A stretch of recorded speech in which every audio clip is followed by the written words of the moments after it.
Bonsoir, bienvenue dans le JT Mode. Alors, comment est-ce que ça va ce soir chez vous? Merci beaucoup de nous regarder. Je m'appelle Anthony Vincent, je suis journaliste mode chez Mademoiselle. Et bienvenue dans le JT Mode. Je suis en très charmante compagnie ce soir. On va se présenter chacun notre tour, évidemment. Est-ce que tu veux bien commencer, Louisa, s'il te plaît? Oui, donc moi je m'appelle Louisa et j'ai lancé une marque qui s'appelle Du Rebecca et qui propose des bijoux en porcelaine que je sculpte et que je peins à la main.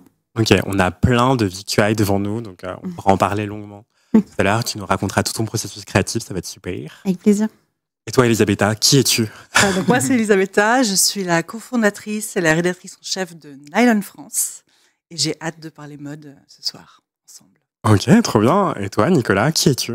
Alors bonsoir, je m'appelle Nicolas, je suis directeur de la création de Nylon France et cofondateur avec Elisabetta de la licence française du média. Ok, d'accord. Eh bien, merci beaucoup pour cette présentation express, efficace, on adore.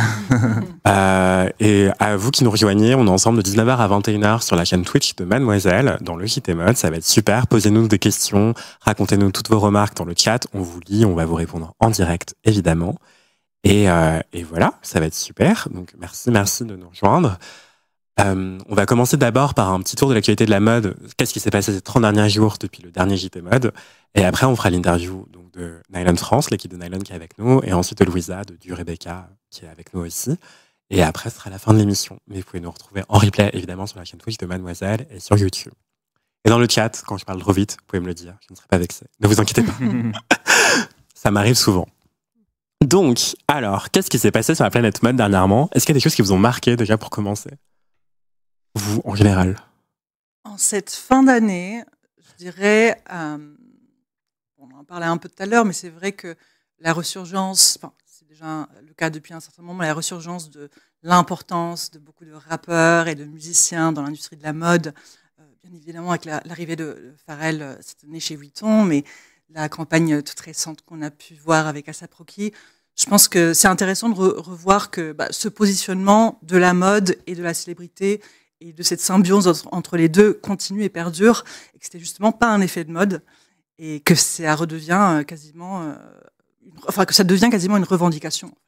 T'as dit redevient, t'as eu l'impression qu'il y a eu un creux à un moment? Je pense que oui, à un moment où les marques ont tourné énormément autour des influenceurs, elles tournent encore énormément autour des influenceurs, mais on sent quand même qu'il y a cette envie de s'associer à l'image artistique d'une personnalité, d'un artiste qui véhicule des messages, qui véhicule aussi des expressions artistiques, qui va outre du simple fait de faire la promo de contenu ou de contenu de marque ou de produits de marque. Et de s'adresser à leur communauté aussi.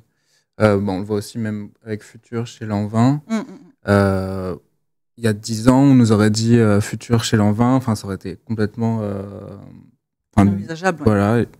Donc c'est vrai que c'est intéressant de voir aujourd'hui les espèces de camoulox que ça fait entre la mode et les talents et les communautés qu'ils essaient de viser aujourd'hui.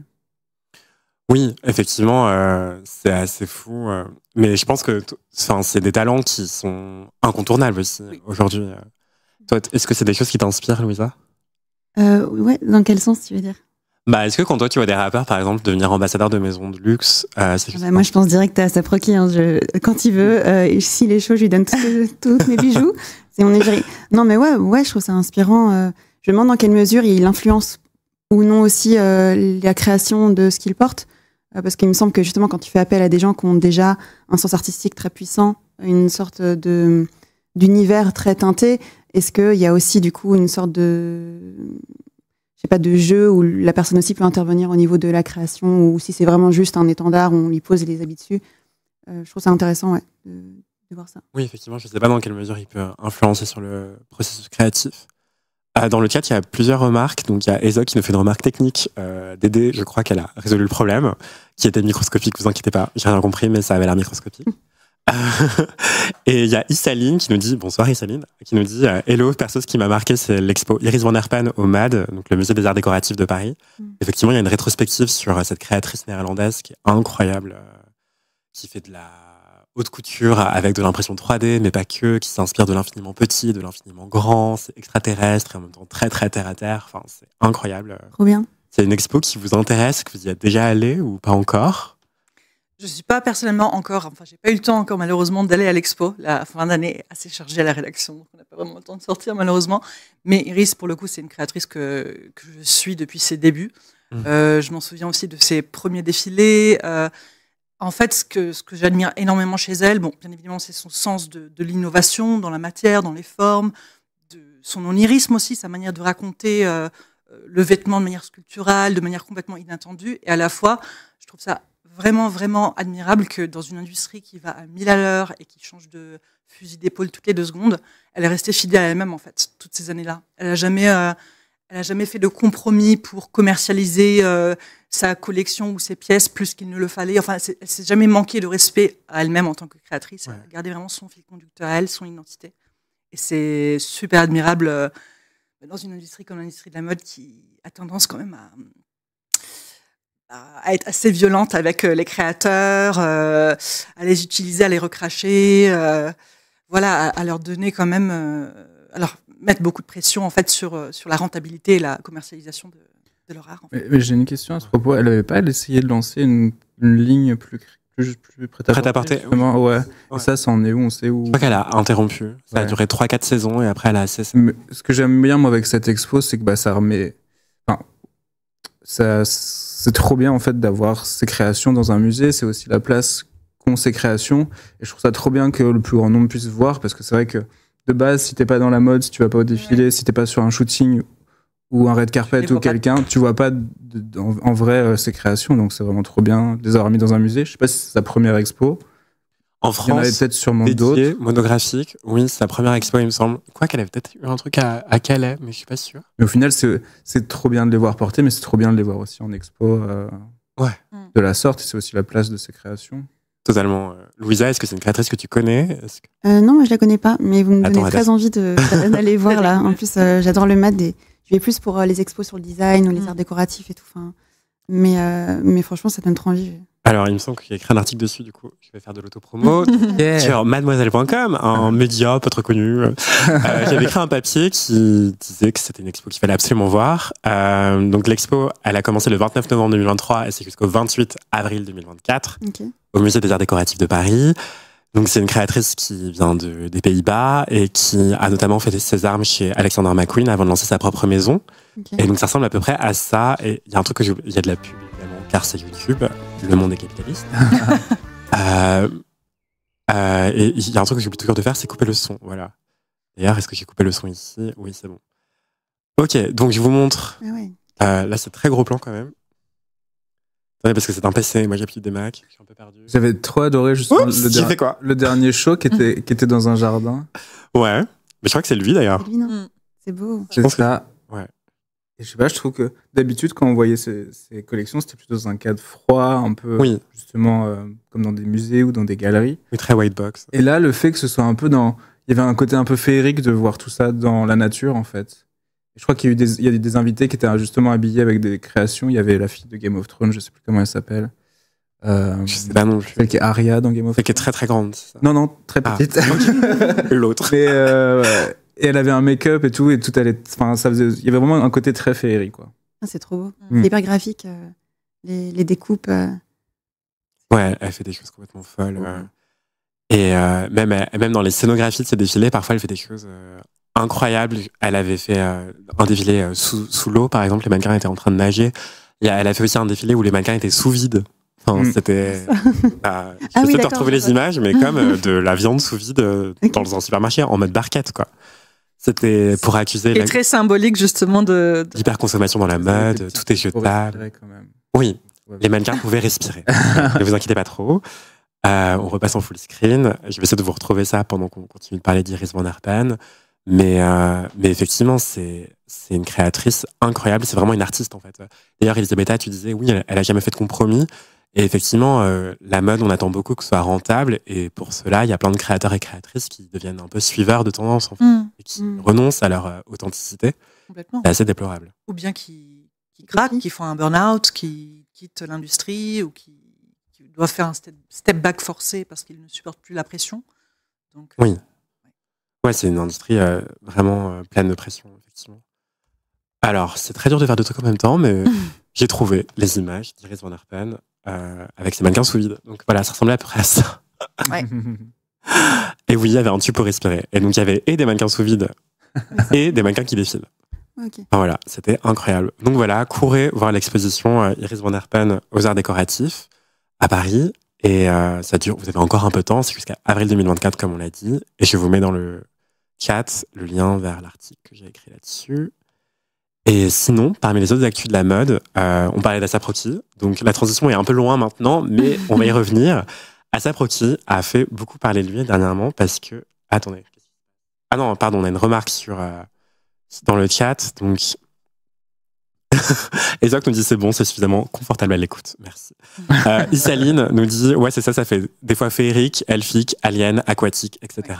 Oui, Iris van Herpen, c'est indescriptible finalement. On aime. Ouais, c'est assez splendide. Et moi, je voulais vous parler de Asap Rocky parce qu'il a beaucoup fait parler de lui dernièrement, notamment parce qu'il il est apparu plusieurs fois, à plusieurs reprises dans la rue, habillé totalement en Bottega Veneta, une maison italienne de luxe qui appartient au groupe Kering. Et en fait, on se disait, mais c'est trop fou, il est trop stylé, il est trop bien habillé. Et en même temps, c'est habillé de pied en cap, en Bottega Veneta, on dirait presque une pub. Et au bout de 3-4 apparitions publiques, on s'est dit, c'est un peu fort de café quand même. On dirait vraiment qu'il est devenu ambassadeur Bottega Veneta et que ça n'a pas encore été annoncé.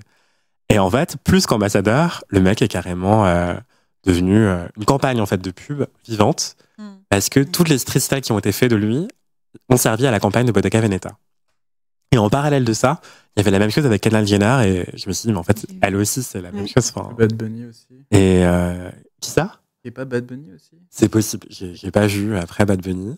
Avec autre chose sur mon bref. Mais c'est possible, effectivement. Et donc, Bottega Veneta, qu'est-ce que ça vous inspire, cette actualité de la mode? En fait, que même le street style puisse devenir une campagne, qu'est-ce que ça raconte aussi du placement de produits? Elisabetta, peut-être. C'est vrai que le placement de produits devient de plus en plus invisible, en tout cas. Ouais. En fait, il est de plus en plus intégré. On a du mal parfois à reconnaître que c'est un placement de produit. Donc, là, en l'occurrence, comme tu viens de le décrire avec le street style de Asap Rocky, et il a fallu que la rumeur tourne pour que les gens se rendent compte qu'en fait, c'était une campagne, en fait. Un coup monté. Un coup monté, un fameux coup monté. Alors oui, ça en dit long, du coup, sur l'éthique aussi, mode et publicité. Mais je trouve que au final, c'est une sorte de boucle qui est bouclée. Et c'est là où on se rend compte aussi un peu parfois de l'hypocrisie de la mode, parce que la mode a longtemps snobé le street style, snobé le streetwear, pour au final, il y a un peu moins de 10 ans, un peu plus de 5 ans, complètement se le réapproprier et en faire son gagne-pain. Et là, je trouve qu'avec cet effet de campagne paparazzade, on a l'impression que c'est presque des photos qu'on pourrait trouver sur Getty Images, enfin vraiment des photos de paparazzi d'Asap dans la rue qui d'un coup deviennent une vraie campagne d'une marque de luxe. Oui, c'est encore une fois une manière pour la mode de se réapproprier quelque chose du quotidien et de se réapproprier aussi des codes et des significations de la presse people pour rendre leurs produits plus attrayants, plus intrigants, plus désirables. C'est pas justement une collaboration avec Getty Images? J'ai cru comprendre quand on a reçu le dossier de presse que, en gros, non, je vais revenir sur autre chose. En gros, moi, un jour, peut-être que je suis très très naïf, mais quand je me suis rendu compte que Rihanna, par exemple, payait des photographes pour prendre des photos d'elle dans la rue et qu'en fait, toutes ces paparazzades étaient complètement... Dès qu'elle postait des photos d'elle avec des looks, c'était elle qui avait décidé qu'il y aurait ce paparazzi à cet endroit-là. En fait, dès que j'ai compris ça, pour moi, il y a un peu un monde qui s'est écroulé parce que j'imaginais vraiment les paparazzis d'un côté, les stars de l'autre. Rihanna is always stylish in the right Exactement. angle. Et en fait, je me suis rendu compte que c'est un business et qu'il y a vraiment ce truc où quand tu veux faire un coup, tu te looks et t'appelles le photographe pour qu'il soit là au bon moment quand tu sors de tel endroit. Oui. Et ça, je trouve que la campagne avec Asap aujourd'hui, ça lève encore plus le voile sur tout ça. Et c'est un peu triste quelque part, mais c'est cool aussi en fait de se servir de ça comme d'un outil. Mais ça enlève complètement le côté, pour moi, authentique et le côté aussi surprise, en fait. Et, spontané. Ouais. Effectivement, cette campagne avec Bottega Veneta et Asap Rocky montre les grosses ficelles du placement de produits, du marketing d'influence et des paparazzades qui sont orchestrés de toutes pièces. En fait, je vous montre à l'écran en même temps les images de Rihanna qui a annoncé sa grossesse avec une paparazzade orchestrée. Est-ce que tu as envie de te dire que Rihanna, elle est trop cool pour appeler des photographes pour qu'ils soient là, en fait. Mais tout le monde fait ça. Mais en fait, Ouais. même Rihanna le fait, tu vois. Enfin, surtout aujourd'hui. Il y a 20 ans, ça ne se faisait pas. Ça ne se faisait pas, en fait. Britney Ouais. Spears était vraiment traquée par des paparazzi, etc. Mais aujourd'hui, c'est toujours orchestré. Et là, en fait, elle avait appelé un ami à elle, en fait, Diggsy, qui est son photographe préféré, qui la shoot régulièrement dans la rue. Toi, est-ce que tu savais que tout était orchestré, Louisa? Alors, non, déjà, en vrai, je suis un peu surprise. Je pensais que ça existait déjà de faire ça. Je savais pas que c'était un truc nouveau de genre orchestrer le truc dans la rue. Et en vrai, je me dis, je comprends trop ce que tu dis avec l'histoire de l'hypocrisie de la mode où il n'y a pas de spontanéité, c'est pas eux-mêmes qui ont choisi le matin de s'habiller. Enfin, il n'y a pas de ça. Mais en même temps, je me dis, il y a un petit côté positif, c'est que si ça peut un peu, parce que je me mets à la place des stars, Oui. et je me dis, ça doit être tellement l'enfer d'avoir en permanence une genre d'agression permanente, enfin, des gens qui te paparazzi tout le temps. Et je me dis, si c'est une façon pour eux de limiter les moments ou d'organiser un peu les moments où c'est le cas et qu'ils puissent avoir une vie aussi un peu plus saine, confidentielle. Ouais, voilà. Je me dis, c'est pas. Complètement, oui, de protéger leur image et en la contrôlant, justement. Ouais. Parce Bah, que c'est ça vrai peut que- rapidement être très humiliant, notamment, j'imagine, pour une femme enceinte, d'être photographiée sans son consentement, Ouais. d'avoir vraiment cette nouvelle partagée avec le monde sans son consentement. Donc, je peux Ouais. complètement comprendre. En fait, le truc de paparazzi, c'est un peu du voyeurisme, en fait. Oui, Et donc, il n'y a pas, enfin, il y a pas grand-chose de positif là-dedans, finalement, si.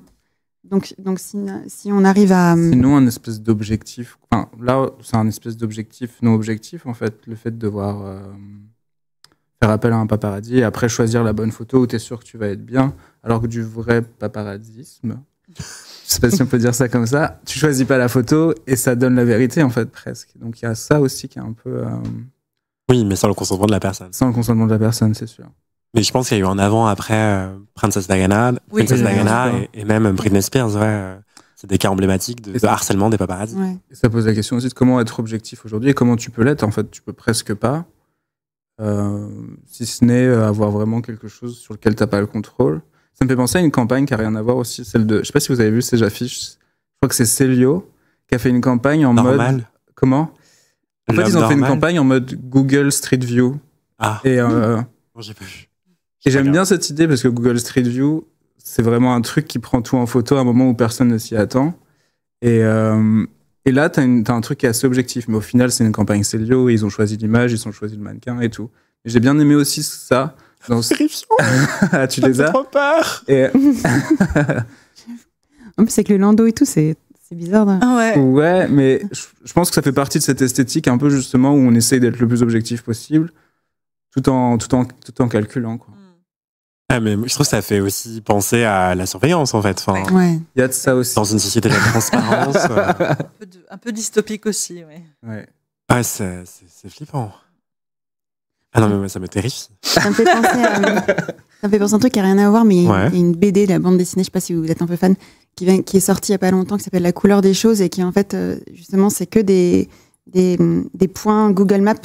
Genre, et les personnages sont même pas dessinés, c'est juste des points situés dans des localisations. Et il y a tout un narratif qui est autour de ça. Donc je trouve ça marrant comment dans la mode, dans la bande dessinée, dans plein de trucs, on détourne Ces codes-là, ouais. ces codes-là et l'avancée des nouvelles technologies, ces nouveaux outils numériques. Et ça peut aussi, du coup, avoir une portée artistique. En tout cas, et un truc intéressant là-dedans. Je sais pas. Effectivement, j'allais vous montrer la BD, mais le premier lien qui sortait, c'était Amazon. Du coup, je cherchais un lien plus éthique.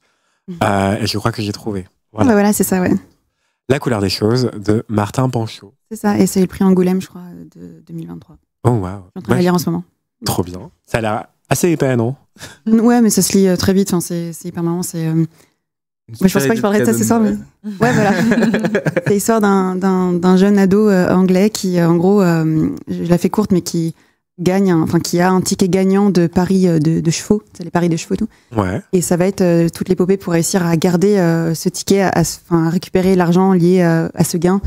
Parce qu'il y a plein de gens qui veulent essayer de récupérer le ticket et tout. Et ça va être toute sa petite stratégie de petit ado qui est un peu livré à lui-même.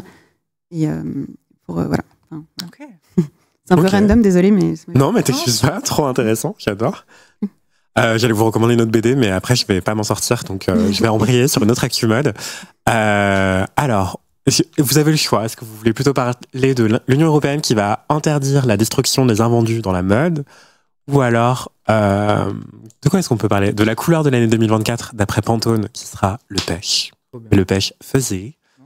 Ou alors, De quoi encore? Ah oui, des maxi cabas dans la mode qui regardisent les chiquitos de Jacquemus. Ah. Vous préférez? De cabas pêche. De cabas pêche? maxi cabas pêche. Peut-être. Bon, commençons par le pêche. Après, les cabas, si vous voulez. Ok, donc Pantone, chaque année, je ne sais pas si vous savez, mais Pantone, la référence, l'autorité, que dis-je, de la colorimétrie dans tout l'univers, dans toute la Terre, a élu la couleur de l'année. Donc en 2023, je crois que c'était le Very Berry, une espèce de prune, je crois. Et cette année, pour 2024, pardon, ça va être le Peach Fuzz. Donc, c'est une couleur pêche qui ressemble à ça. C'est très dur de vous montrer sur un écran parce que ce que les marchands disent comme étant du pêche, parfois ça ressemble à du rose. Donc là, c'est censé être du pêche. Tu connais cette galère, Louisa? Oui. D'afficher la bonne couleur sur un site. Mais voilà, c'est un corail pastel ou un pêche, appelez ça comme vous voulez. Et c'est la couleur de l'année. C'est tout doux. C'est assez tout. Ouais. Est-ce qu'on connaît celle de l'année dernière ou pas? Alors, il me semble que c'était le Very Berry, mais attends, Ça nous donne une idée de pourquoi, peut-être. Qui était plus prune. Prune? Le Viva Magenta, je dis n'importe quoi. Ah, magenta. Le Very Berry, je crois que c'était 2022 alors. C'est beau. Attendez. Oui, 2022. Ok. Le Viva Magenta, oui, mais est-ce que vous l'avez vu pour de vrai, le Viva? Non. Pas vraiment. On a vu du En rose Barbie make-up, partout. ouais, En peut-être. make-up, peut-être, oui. En make-up, mais sur les vêtements, j'ai pas l'impression que le magenta était une vraie trend en couleur de vêtements, pas tant que ça.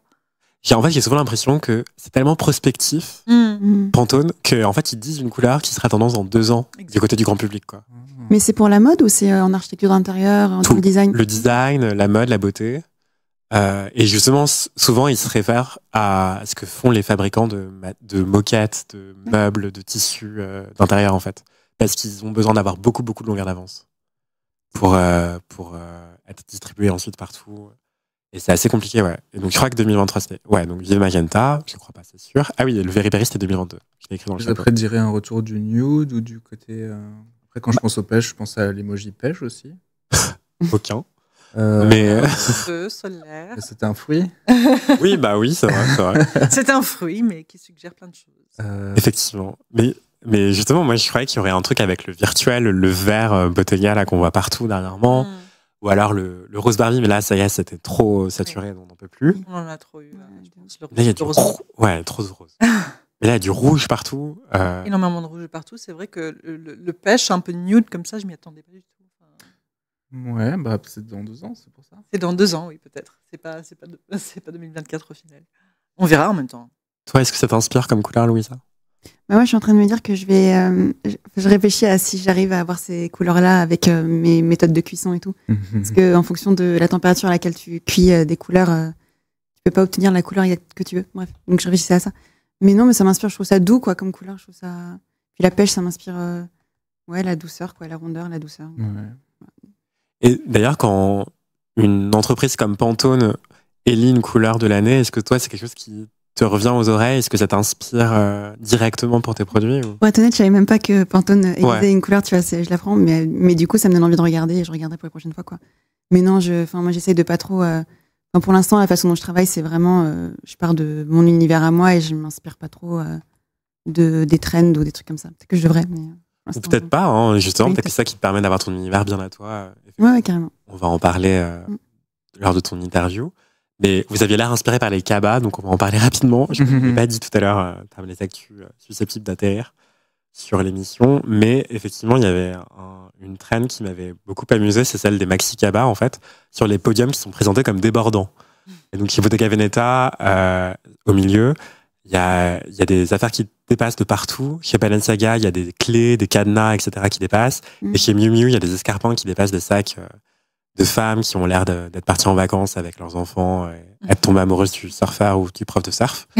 Elles ont des pansements aux pieds, etc. Bref, c'était très fun comme défilé, j'adore. Je crois qu'on voit beaucoup mieux ici. Donc là, c'est la même silhouette avec Anok Yai qui devrait être mannequin de l'année. Bref. Je sais pas, est-ce que ça va avec l'idée qu'on a envie de tout emporter très vite? Est-ce qu'il y a ce truc aussi, on a peut-être plus envie de choisir 2 items à mettre dans son sac, tu vois? Il y a ce truc aussi, on a envie d'avoir tout avec nous. Quelque chose de plus pratique, et Ouais. le sac moins comme un bijou ornemental qui peut être sympa lors d'une soirée, etc., pour les fêtes de fin d'année. Mais c'est vrai que dans la réalité pragmatique du quotidien, quand tu vas d'un rendez-vous à l'autre, ou que tu es mère de famille, tu as les enfants, enfin, je ne sais pas, tu as besoin quand même d'un sac pratique où tu peux en effet mettre tout ce que tu as besoin pour traverser ta journée tranquillement et éventuellement justement glisser ta paire de ballerines si tu as mal aux pieds avec les talons. Enfin, c'est sûr que ça renvoie vers quelque chose de plus réaliste, entre guillemets, je pense. Bah, effectivement, toi, est-ce que tu t'es du genre à porter des mini-sacs ou des maxi-sacs, Louisa? À une époque, je portais des gros sacs où je mettais plein de trucs dedans, mais maintenant, je prends plus qu'une petite banane où je mets l'essentiel dedans. Quoi. Est-ce que tu es prête à vider? Je voulais juste vous montrer, je sais pas si on peut mettre le son ou pas, mais pardon, c'est un PC, je galère. Jane Birkin qui déballe son sac. Donc, Jane Birkin qui est la personne à qui on donne le nom Birkin. C'est le OG What's in my bag. Exactement. C'est un peu le bordel. Sauf que c'est pour Agnès Varda, donc c'est un peu chic, tu vois, le What's in my bag. Ça a l'air trop bien, j'ai jamais vu cette vidéo. Même si on déballe tout, on ne dévoile pas grand-chose. Hautement philosophique. Cadéro. Non, pas du tout trop Cadéro, je dis n'importe quoi. Si, on a tout à faire, Pardon, ouais. excusez-moi. Je suis très fatigué, excusez-moi.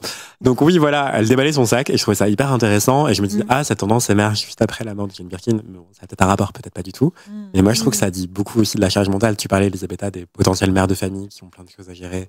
Et voilà, et je me dis, mais en fait, on n'a plus de thunes, en fait. Et je trouve que sortir avec un mini sac, ça raconte beaucoup de son pouvoir d'achat et de ses privilèges sociaux, en fait. Sortir avec un mini sac, c'est pouvoir rentrer chez soi, ou ne pas avoir besoin de travailler plein de choses parce qu'on vit proche de son lieu de travail, ou qu'on peut repasser chez soi avant une activité extra-professionnelle. Moi, perso, j'ai ma lunchbox dans mon sac, j'ai mon tapis de yoga dans mon sac, j'ai des gants de boxe parfois dans mon sac, et mon ordinateur, il faut que tout rentre, et j'ai pas le loisir d'avoir un mini sac à main, bijoux. C'est pas possible, en fait. Enfin, c'est vraiment une démonstration de pouvoir que de pouvoir se balader avec un tout petit sac. Bref, je m'égare, mais je vais vous montrer juste le petit sac, le gros sac Balenciaga qu'on voyait tout à l'heure. Donc là, il y a des cadenas partout, des chaînes partout, parce qu'on a 1000 vies en fait. Voilà. Et je regarde juste dans le chat s'il y a des petits commentaires supplémentaires. Non, ça va. Ok. Est-ce que vous voulez qu'on embraye sur une autre actu? Il est déjà 19h45. Non, on va quand même passer à la partie interview. Donc de vous deux, Elisabetta et Nicolas, rebonsoir pour les personnes qui nous rejoignent dans le chat. Est-ce que vous voulez bien vous représenter brièvement, s'il vous plaît? Donc rebonsoir à tous et à toutes. Donc moi c'est Elisabetta, je suis la cofondatrice et la rédactrice en chef de Nylon France. Ok. Bonsoir à toutes et à tous. Moi je suis Nicolas Duro, je suis cofondateur avec Elisabetta de Nylon France et je suis aussi le directeur de la création du média. Et justement, Nylon, on précise que c'est France parce qu'il y a un autre Nylon. C'est quoi cet autre Nylon et pourquoi est-ce qu'il y a un Nylon France maintenant? Donc, la maison mère, disons, le Nylon original. Donc, Nylon est originalement un média des US qui a été fondé en 1999. Oh, waouh! Vraiment, plein début des années 2000 et ce qui a fait toute l'inspiration Y2K d'aujourd'hui. Et en fait, le Nylon US, moi, il m'a toujours fasciné parce que ça regroupait vraiment tout ce que j'aimais dans la pop culture. Donc, ça a toujours été un magazine qui mettait un peu des hit girls et des hit boys en cover, mais avant qu'ils n'explosent, avant qu'ils deviennent vraiment célèbres. Donc, il défrichait du coup les talents de demain, les célébrités à venir. Et en même temps, c'était le magazine en kiosque qui défrichait mode, beauté, pop culture, et toujours à travers le prisme de la célébrité et des fanbases de ces célébrités-là. Et c'est vraiment quelque chose qui nous a beaucoup touchés quand on a décidé de se lancer, de fonder du coup la licence de ce magazine-là. Donc on y est vraiment allé.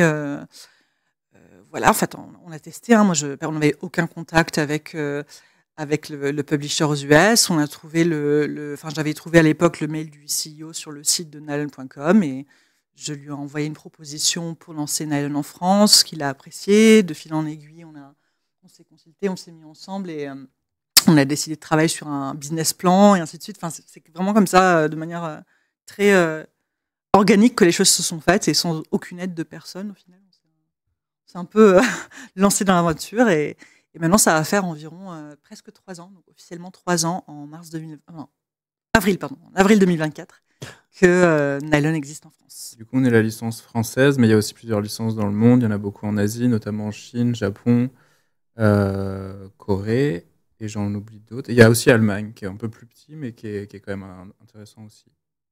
Et justement, lancer un magazine print et web en l'occurrence, aujourd'hui, ça paraît assez contre-intuitif. Est-ce que toi, Louisa, d'ailleurs, t'achètes des magazines print? J'achète des journaux, mais pas des magazines. Ouais.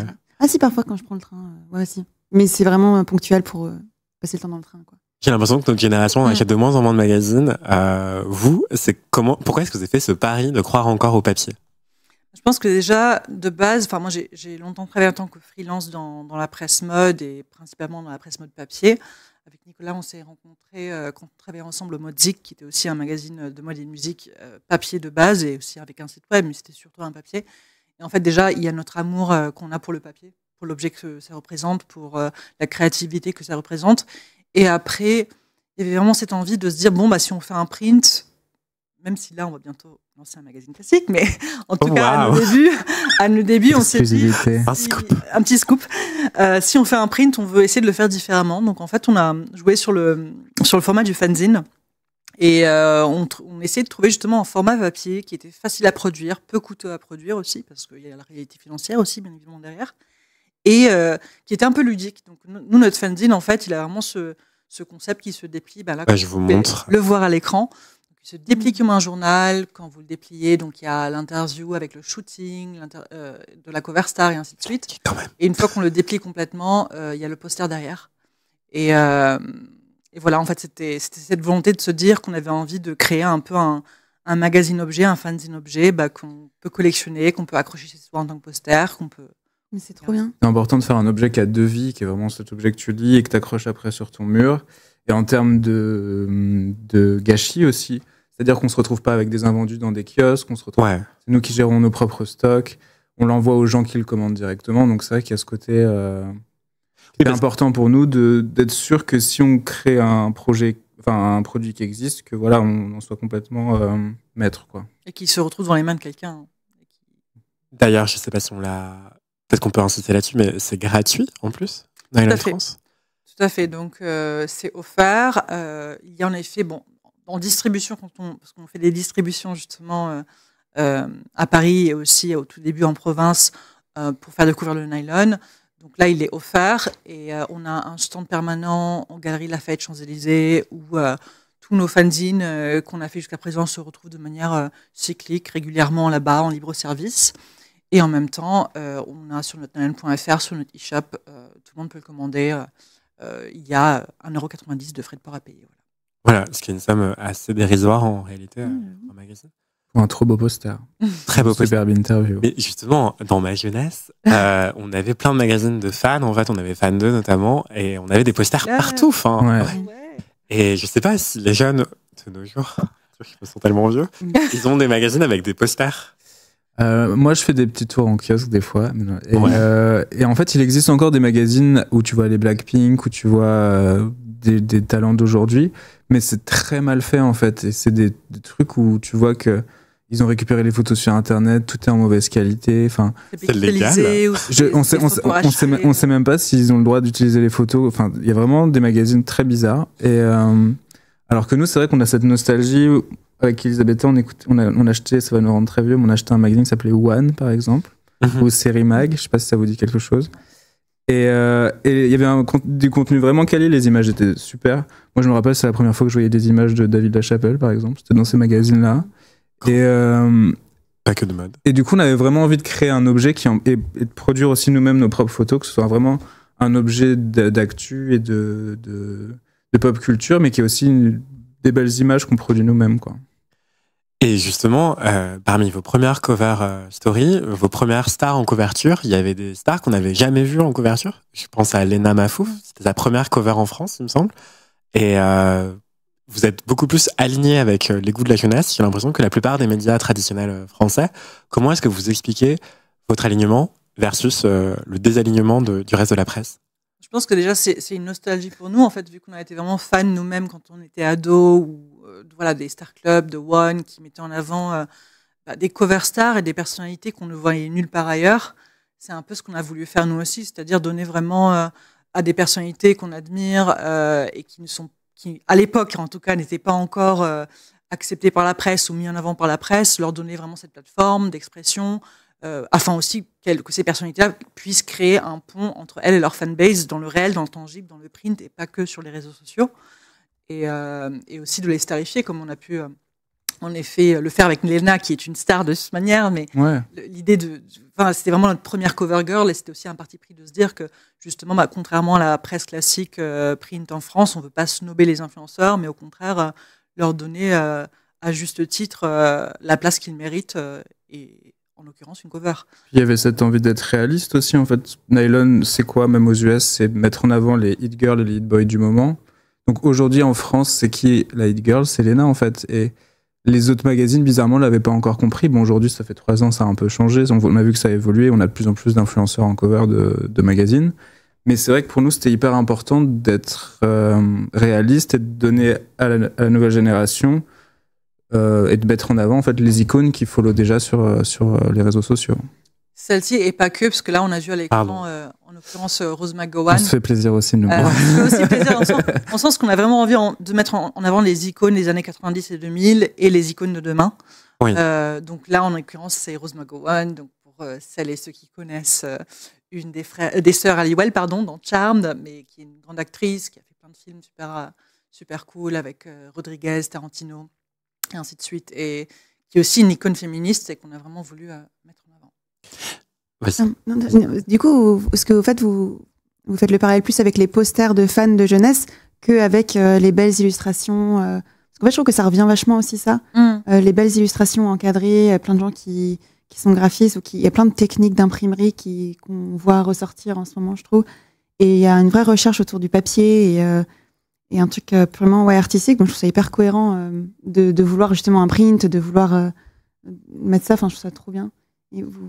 Oui, effectivement, j'ai l'impression qu'il y a un retour vers l'objet physique, en fait, matériel. De plus en plus d'intérêt, les gens ont envie de passer du temps vraiment et ont envie d'acheter quelque chose où ils se sont dit quelqu'un a réfléchi vraiment à ça. Oui, avec un véritable point de vue, parce qu'on n'arrête pas d'en parler entre nous la rédaction, mais c'est quand même triste qu'aujourd'hui les tendances et les soi-disant points de vue sont dictés par les algorithmes sur les réseaux sociaux. Et je pense que la raison pour laquelle beaucoup de magazines papier se relancent, c'est aussi parce qu'il y a une vraie envie d'avoir un bel objet entre tes mains qui te raconte une histoire, où tu as des vraies interviews, des reportages, des papiers de tendance qui viennent d'un point de vue humain et qui ne sont pas dépendantes de l'algorithme de TikTok ou d'Instagram, etc. Ouais. Tendance à la lenteur aussi. Je vois qu'il y a beaucoup de magazines qui deviennent des bimensuels ou qui ressortent... Qui ralentissent. Ouais, j'ai l'impression. En tout cas, moi, je sais que je suis assez consommatrice de ces trucs-là, quoi. Des revues qui sortent tous les 2 mois, ou avoir le temps de se poser avec des vraies réflexions un peu abouties, plutôt que juste suivre dans la hâte des trucs qui ont moins de qualité de contenu, je sais pas. Oui, effectivement, il y a une revue qui adore notamment qui s'appelle Né, qui est une revue sur l'olfaction, le parfum, qui est trimestrielle. Et bon, après, c'est très très niche, mais c'est le genre de magazine que j'achète religieusement, quoi. C'est même pas un magazine, c'est une revue d'ailleurs. Et magazine, c'est pas une insulte, c'est juste pour vous faire référence à l'épaisseur de la chose. Mais oui, effectivement, donc faire le pari du papier, faire le pari du gratuit, c'est aussi, ça pose aussi, ta remarque, Louisa, la question de la fréquence. Donc, à quelle fréquence vous sortez des prints? En fait, on était très freestyle à ce niveau-là. Donc, en fait, au tout début, on était très ambitieux et on s'est lancé avec des semaines entières de lancement. Donc, en fait, les premiers drops de fanzine qu'on a publiés étaient des drops où, pendant une semaine entière, du lundi au vendredi, on dévoilait un nouveau fanzine, donc une nouvelle cover star. Et chaque jour de la semaine, on distribuait Paris et 5 villes en province, ces fanzines-là. On était très ambitieux, on a continué ça pendant presque 1 an. Et après, on a ralenti aussi un peu la cadence, parce qu'en fait, la réalité, c'est qu'on est une petite équipe et qu'il fallait développer le web, il fallait développer les réseaux sociaux, on ne peut pas être de partout en même temps. Et donc, on est arrivé à à sortir plus ou moins tous les 2 mois, ce qui est le cas aujourd'hui. Et là, on change encore une fois de fusil d'épaule, puisqu'on va maintenir le fanzine, mais vraiment pour des éditions spéciales qu'on a envie de faire en collaboration avec des artistes, par exemple, pour marquer une date de concert à Paris et distribuer leur fanzine lors de concerts comme un merch. Ça, c'est quelque chose qu'on a déjà fait par le passé et qu'on peut continuer à faire. On a un super exemple sur notre Instagram, je ne sais pas si tu peux regarder, c'est sur le fanzine avec Shy Girl, où justement on a distribué le fanzine à la sortie, juste avant son concert au Trianon. Là, je pense que je vais galérer à le trouver. Un peu loin. Ou alors si tu vas dans les stories à la une, Ouais, je vais ouvrir un autre onglet exprès parce que là, j'essaie de remonter aux My origines. Mais cette vidéo, elle est trop bien, je vous jure, elle vaut le coup. Ok. Et Donc, de toute façon, le lien est dans le chat. Mais donc voilà. Ok, je regarde dans Dans les stories à la une, donc si tu scrolls, It Girls, tu as, vers la droite. si tu vas vers la droite, à un moment, il y a Shy Girl qui va arriver. Voilà, elle est là. Yeah. Est-ce que tu connais Shy Girl, Louisa? Non. On l'adore. C'est Pardon. Désolée. musicienne artiste Bon, britannique. la reine de la hyperpop. Et- ça va être dans les vidéos. Bon, là, on retrouve le fanzine. Donc avec- Qui se déplie, qui devient un poster. Vous avez compris le principe.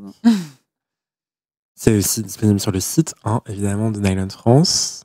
Et on espère qu'à un moment, il y aura la fameuse vidéo. Normalement. Là, c'est la distrib. Ça doit être ça doit être cette vidéo-là d'ailleurs. Ah non, c'est pas celle-ci. Ah, je n'ai plus de batterie. C'est super. On est qu'au début du live. Là, on voit quelqu'un qui l'a accroché chez soi. Ça fait plaisir. Non, t'inquiète, c'est gentil, mince. Je vais m'en passer. Ça va prendre. Ah si, elle est... Normalement, elle y est. Les aléas du direct. C'est vraiment les aléas du direct pour le coup. Mais je pense pas Ah, on n'a plus qu'une chance sur deux. Ah, voilà, c'est ça. En fait, ce qui était très sympa, c'est qu'on a distribué du coup ce fanzine pour le concert de Shy Girl à Paris et qu'au final, ces fans étaient tellement fans que à la fin de son concert, ils se sont avancés au devant de la scène, ils lui ont demandé de signer le fanzine sur scène. Trop bien. Donc, c'est très cute. C'est génial parce que là, le format prend tout son sens et on rentre dans ces fan clubs qu'on essaie de créer entre les talents et leur communauté, en fait. Et enfin, c'était trop beau ce moment-là, je trouve. De voir que ça faisait vraiment un circuit. Ouais, c'est génial, la boucle est bouclée. Ouais. Et effectivement, et donc événementialiser davantage les drops pour que ça coïncide avec des moments forts pour les talents qui sont mis en couverture. C'est qui vos prochaines cover girls, par exemple? On peut pas encore les dévoiler parce qu'on travaille dessus et que rien pour l'instant n'est signé, mais Tu voudrais voir qui, toi? ouais. Moi, j'attends Aya, je comprends pas pourquoi c'est pas encore Ah, fait. mais Aya, tu sais, Grande histoire. on essaye depuis longtemps, mais Mais tu sais, Aya, on l'avait fait avant tout le monde dans Modzik Ouais. en 2019. C'était juste après Non, en 2018, juste après Jaja. Et je m'en rappelle même à l'époque, elle était en Jacquemus et je pense qu'elle savait pas encore ce que c'était parce qu'elle m'a regardé en me disant et et je me rappelle que le directeur du magazine pour lequel on travaillait à l'époque ne voulait pas la mettre en cover alors que nous on priait absolument parce qu'on se disait on croit en elle, ça va exploser, c'est incroyable. Et au final, elle a eu 2 pages dans le magazine ou 3, je sais plus. Et c'était trop triste, quoi. Mais c'est vrai que c'est une grosse volonté pour nous aussi de travailler avec Aya. À plusieurs reprises, ça a failli se faire, mais ça va se faire un jour, je pense. Oui. En tout cas, on était là au début, c'est ça que je voulais dire. Non, mais vous avez vraiment eu des covers géniales et qui sont trop rares en fait dans la presse pour aucune raison valable, je trouve. Là, je montre SCH par exemple. Vous avez vu les jeunes avec sa moto. Rina que j'adore. Sawayama. Voilà, Anita qui est grande star à l'international, enfin, c'est incroyable. Paola Locatelli, influenceuse française. Mais cette cover avec Bilal m'avait beaucoup marqué d'ailleurs.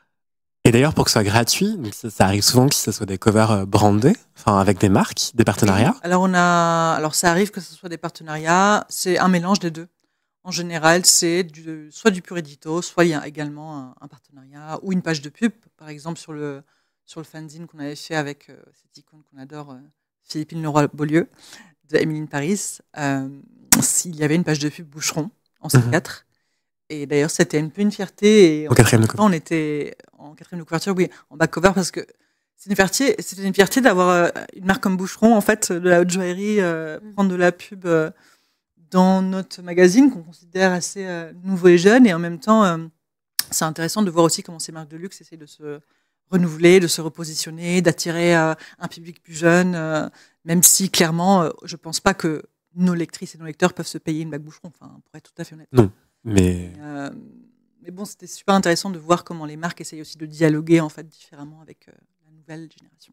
Et que Philippine Leroy-Beaulieu se prête au jeu aussi. Oui. Vous avez fait une vidéo hyper fun où elle était sur un tapis roulant, je crois. Oui. Ouais. J'avais adoré, c'était tellement créatif. Toi, tu rêves de voir qui en couverture d'un magazine comme Nylon, Louisa? Moi, j'aime bien Zao de Sagazan, la chanteuse. Je sais pas si elle vous plaît. Ouais. Si, Elle a elle a vraiment un un bon univers. univers. Ouais. Je sais pas si vous pensez à elle. Je pense que Zao de Sagazan, pour le coup, elle correspond à plein de critères de la presse dominante et je pense qu'elle aura pas du tout de mal à avoir des couvertures de magazines. Et tant mieux pour elle, et c'est génial. Hein. Mais c'est une question de secondes avant qu'elle ait une couverture de Télérama, je pense, par exemple. Mhm. Et alors qu'il y a d'autres personnalités qui font jamais la couverture, alors qu'elles sont ultra écoutées, par exemple. Mais Sao, je l'adore, hein, je l'écoute et tout. Je pense à qui d'autre? Je sais pas du tout. Là, vraiment. Irène Drezel. Qui ça? Irène Drezel. Je connais Je connais pas. pas non plus. C'est elle fait de la musique plutôt électronique et elle a notamment eu un César parce qu'elle a fait de la musique pour un film. Alors je sais plus comment il s'appelle le film, mais en tout cas elle a été primée. Voilà. Ok. Elle a un univers. Enfin ouais, c'est de la bonne musique électro et elle a un très bel univers qui pourrait peut-être vous plaire. C'est très onirique, et très floral et justement elle sort un nouvel album qui s'appelle Néon Rose Néon, un truc comme ça. Rose fluo. Ok, Mais je note. Mais sinon, FKA Twigs, mon artiste préféré ever. Ce qui est possible, hein, vu qu'elle est ambassadrice de parfum. Et Ouais. beaucoup d'intérêt à la mettre en couverture. C'est vrai que c'est dans notre radar aussi. Et on cherche aussi à étonner aussi. Maureen. C'est un peu ce qu'on a fait avec Lena ou SCH ou Philippines. On aime bien un peu étonner les gens et être là où les gens vont pas nous attendre, justement. Et c'est vrai qu'avec Philippines, c'était trop bien parce qu'on on était le premier média à la mettre en cover. Et c'était incroyable quand c'est sorti. C'était vraiment faire une couverture avec Sylvie Emily in Paris. Emily in Paris, quoi. C'est assez dingue. Et ce qui est drôle d'ailleurs, c'est que dans la saison d'après, sur Emily in Paris, il y a justement eu une citation avec Boucheron. Enfin, l'histoire a continué dans la série, donc c'était assez fun. La boucle est bouclée dans la boucle de la fiction, de la Très réalité. méta pour On le adore boucler les boucles. On adore, effectivement. Ouais. Et c'est quoi vos plus grandes difficultés en tant que média aujourd'hui en France, print et web? Je pense que c'est le financement. Hein. Je pense que c'est comme pour beaucoup de médias, notamment les médias print. Pour celles et ceux qui ne savent pas parce qu'ils ne travaillent pas dans l'industrie, l'industrie a énormément coupé les budgets publicitaires sur le print pour justement le réinvestir sur le digital et sur les influenceurs notamment, mais pas que. Donc sur tout ce qui est marketing digital. Et c'est vrai qu'aujourd'hui, c'est un challenge à chaque fois de trouver assez de publicité, de pages de pub ou de partenariats en opération spéciale pour pouvoir financer un magazine. Donc ça, c'est le plus gros challenge. Et c'est vrai que les gens, quand ils pensent à des métiers de directeur artistique ou directeur de création ou rédactrice en chef, je pense que tout le monde a un peu cette image très onirique de la rédactrice qui passe son temps à boire des cafés avec des gens célèbres, etc. Mais au final, nous, on est juste au bureau, devant notre ordi, en train de travailler. En train de Dans une travailler. Taper toute la journée. Exactement, dans une grotte, vraiment à travailler, à faire des rendez-vous business et ainsi de suite. Donc c'est un peu moins funky que ce qu'on s'imagine. T'as l'air très fab quand même comme Red Chef. Hein. Mais d'accord, ok. Non, c'est vrai que le financement, c'est une grosse partie du métier.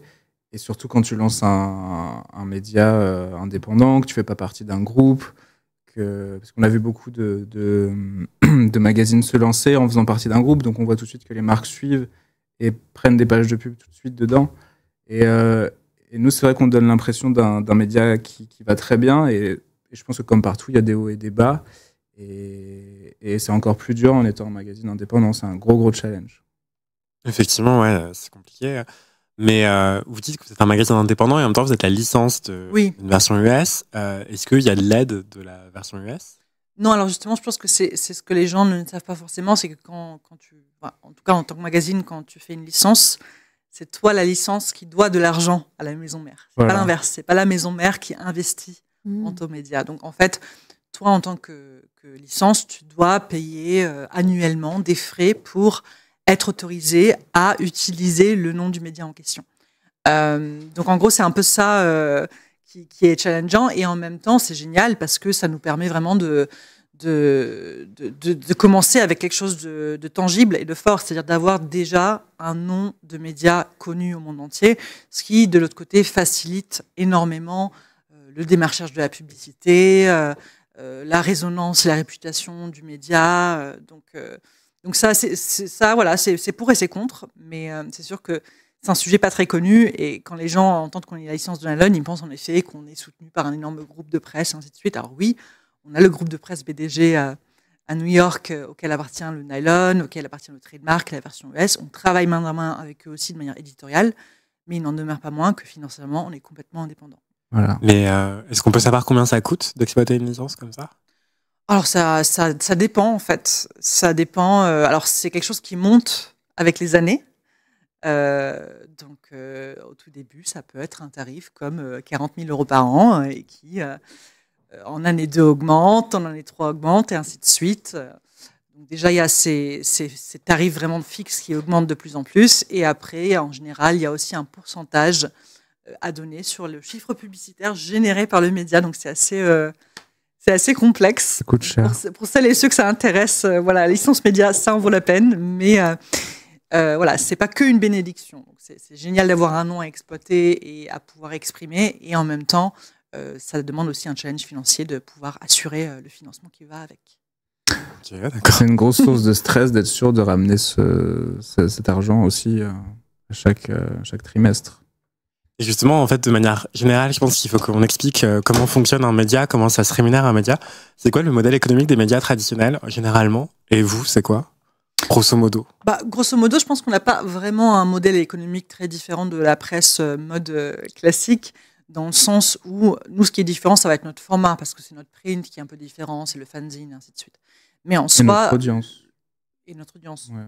Mais en soi, toute presse mode vit des recettes annonceurs, et ces recettes annonceurs, donc ce sont les fameuses marques de mode et maisons de mode qui payent des pages de publicité, ou bien qui payent du branded content, du contenu public rédactionnel, ou bien qui payent pour des opérations spéciales co-brandées. Donc c'est vraiment via la pub et le brand content que les magazines se rémunèrent. D'accord. En majorité. Et après, ça peut être aussi via l'événementiel, les projets spéciaux, les créations en marque blanche. Enfin, il y a encore plein d'autres possibles sources de revenus, mais à la base, c'est vraiment publicité et brand content. Et vous allez faire davantage événementiel, par exemple? C'est une chose qu'on a vraiment envie de faire, d'autant plus que nos collègues aux US le font déjà beaucoup. Mm-hmm. Là, ils viennent apprendre de terminer 2 énormes soirées, une Island House et une Island Night à Miami pendant Art Basel. Et c'est vrai que c'est quelque chose qu'on a déjà fait par le passé. On a déjà fait des Island Night, des soirées en Fashion Week. C'est quelque chose qu'on a envie de développer, oui, en 2024. C'est quelque chose qui met du temps aussi à se développer parce que forcément, si on a envie de le faire, on a envie de le faire bien. Et ça, comme tout, ça demande beaucoup d'argent. On veut aussi avoir forcément les bons talents. On veut forcément qu'il y ait un showcase, qu'il y ait des talents qui chantent. On veut forcément que ce soit la première fois que cette personne se produit à Paris ou en France. Donc, on essaie toujours de créer l'exclusivité et c'est ce qu'on a vraiment envie. Donc, on espère pouvoir y arriver un jour. Mais c'est vrai que c'est hyper important aujourd'hui. Nous, c'est le but de base de Nylon aussi, c'est de faire se rencontrer les fanbases avec leurs talents. On a déjà fait des meet and greet ou des choses un peu, des événements à plus petite échelle, mais si on pouvait le faire à plus grande échelle, ce serait incroyable. Ok, et d'ailleurs, on parlait de la version US à l'instant. Plutôt dans l'entretien, vous avez dit que vous allez peut-être changer de format. Qu'est-ce que vous allez faire, vu que la version US ressort en print? En fait, on va suivre du coup nos collègues aux US, c'est-à-dire que la version US officiellement relance son magazine qu'ils ont arrêté en 2017. Donc, le print sera relancé en avril 2024, pendant Coachella d'ailleurs, dans le festival. Et nous, on va officiellement se lancer avec un premier numéro qui sortira en biannuel pour mai-juin 2024. Ok, trop bien, félicitations. Mais on va garder nos fanzines. Ça va continuer à être... alors, il n'y aura pas du coup de régularité de sortie comme maintenant, donc ça ne sortira plus tous les 2 mois. Ce sera vraiment au cas par cas, selon les occasions, selon les envies, les opportunités pour faire un fanzine avec une célébrité. Génial. Il y a Matt Kabi qui nous dit dans le chat, super format, ça donne envie de l'emporter avec soi et de le garder. Et de l'accrocher au mur. Les fanzines. Tiens, c'est bizarre, on dirait qu'il y a une cam qui est bloquée sur un plan affreux. T'es invisible. En plus, pile le plan où j'étais pas là, genre vraiment, c'est homophobe. Merci Twitch. Ok, on embraye. Oui, je sais. Je voulais vous demander aussi quelque chose, mais j'ai oublié. Du coup, je vais vous poser ma question piège, qui est, c'est quoi la question qu'on vous pose pas assez sur Nylon France? Trop bien cette question. Bravo. Pas assez, my God. Mais en fait, je pense que c'est de ce dont on vient un peu de parler. En fait, c'est toute la partie financement. Ouais. Je pense que les gens, ils pensent tellement qu'on fait partie d'une grande machine américaine de la presse qui se pose pas forcément de questions par rapport au fonctionnement d'une licence médiatique et ce que ça implique financièrement, ce que ça implique du coup humainement. Humainement aussi, bien évidemment.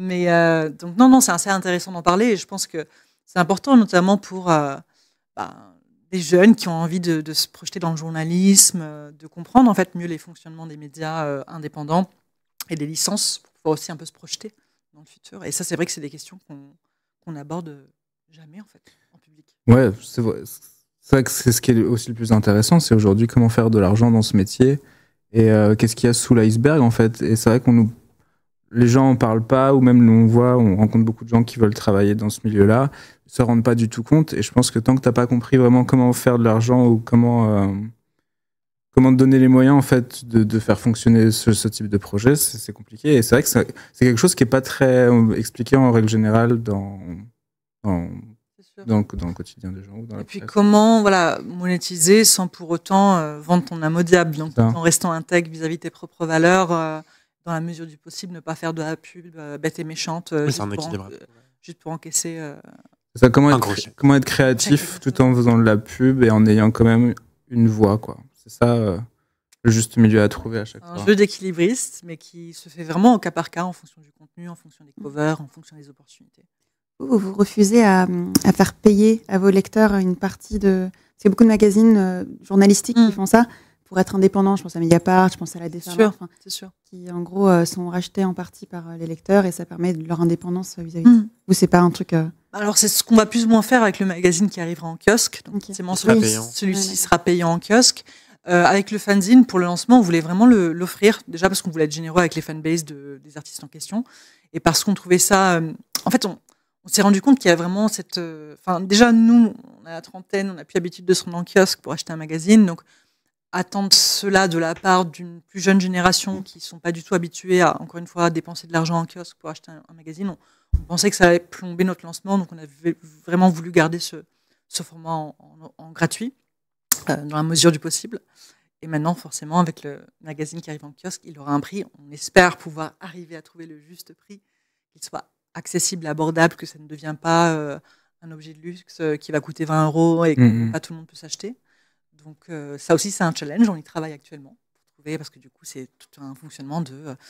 tu dois trouver le bon papier, le bon imprimeur, tu dois maîtriser tes coûts de logistique. Enfin, voilà, c'est un fonctionnement quand même derrière qui est assez intéressant. Le papier qui a augmenté aussi. Les coûts de papier qui ont augmenté.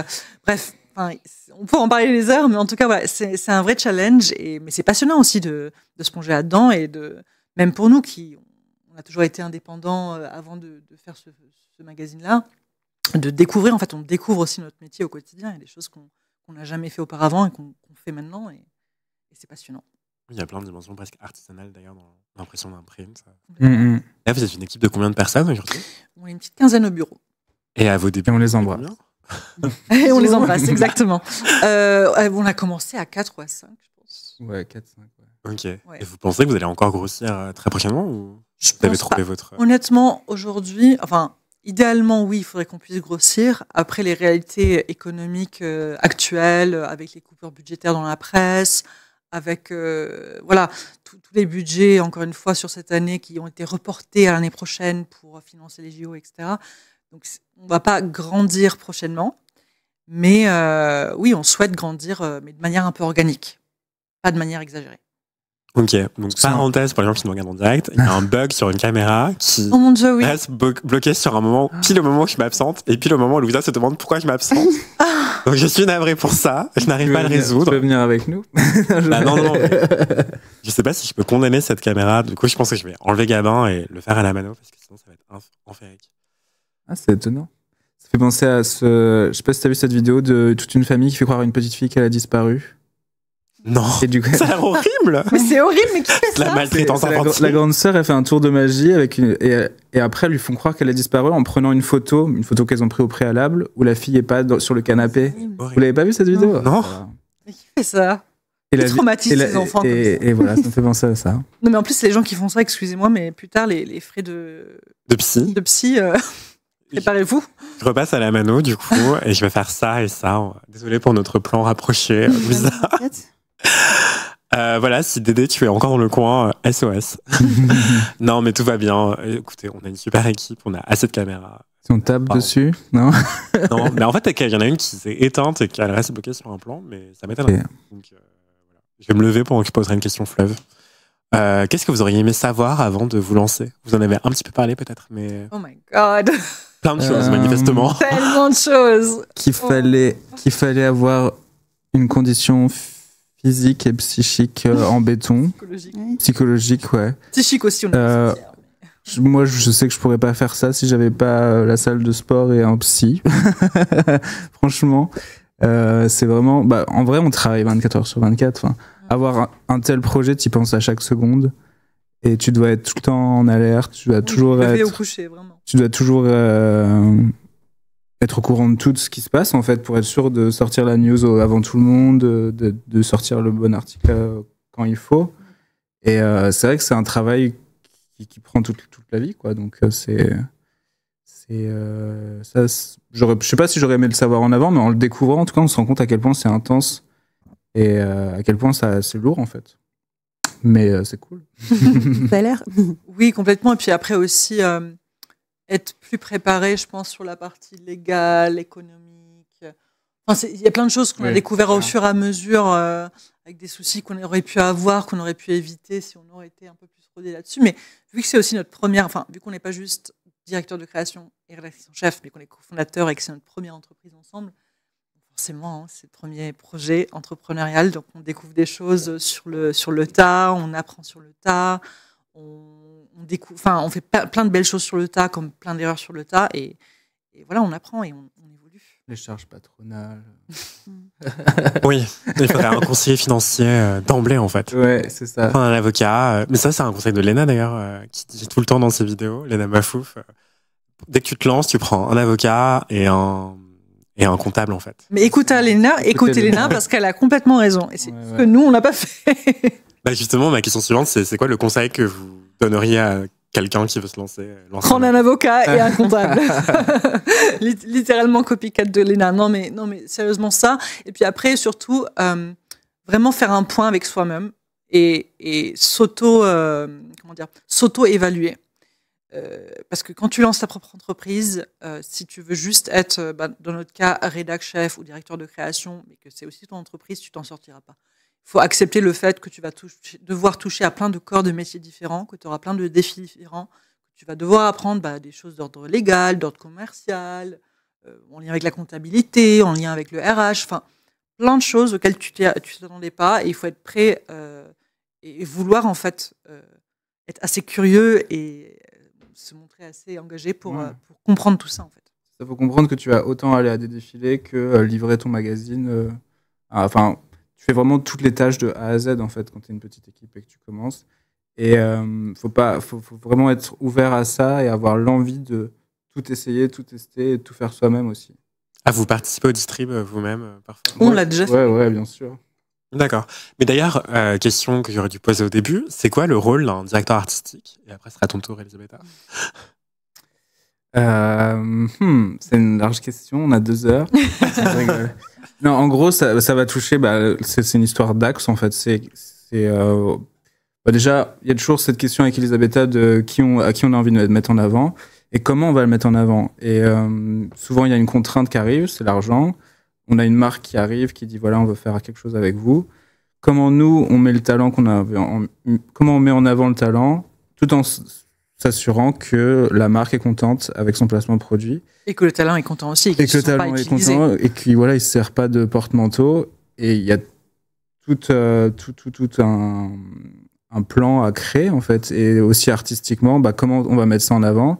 Et surtout réfléchir à comment tu vas délivrer ton message et comment ton message va toucher les gens. Et c'est toujours ça qui est le plus important pour moi, en fait. C'est de réfléchir à qu'est-ce que créativement on peut faire pour être sûr de toucher les personnes à qui on a envie de toucher, avec un message cool, qui va être étonnant et qui va plaire aux gens. Et l'idée, c'est de raconter des histoires, créer des images qui restent aussi dans la tête des gens. J'ai un exemple assez précis avec la cover des L5. En fait, on a fait une couverture... non, c'était pas des L5, mais c'était un public du coup qu'on faisait avec Calvin Klein. Et l'idée, c'était de mettre en avant Calvin Klein. Et on l'a fait en créant une photo qui rendait hommage à la couverture des L5. Je sais pas si vous voyez quelle image je parle, mais voilà, c'est super. J'ai une caméra qui marche pas, mais mon cerveau fonctionne encore. Trop bien. Et du coup, là, T'as la ref, là, Louisa? Oui, là, c'est bon, c'est ma génération. créer cette image-là avec ces 5 femmes-là, ça avait énormément de sens pour nous.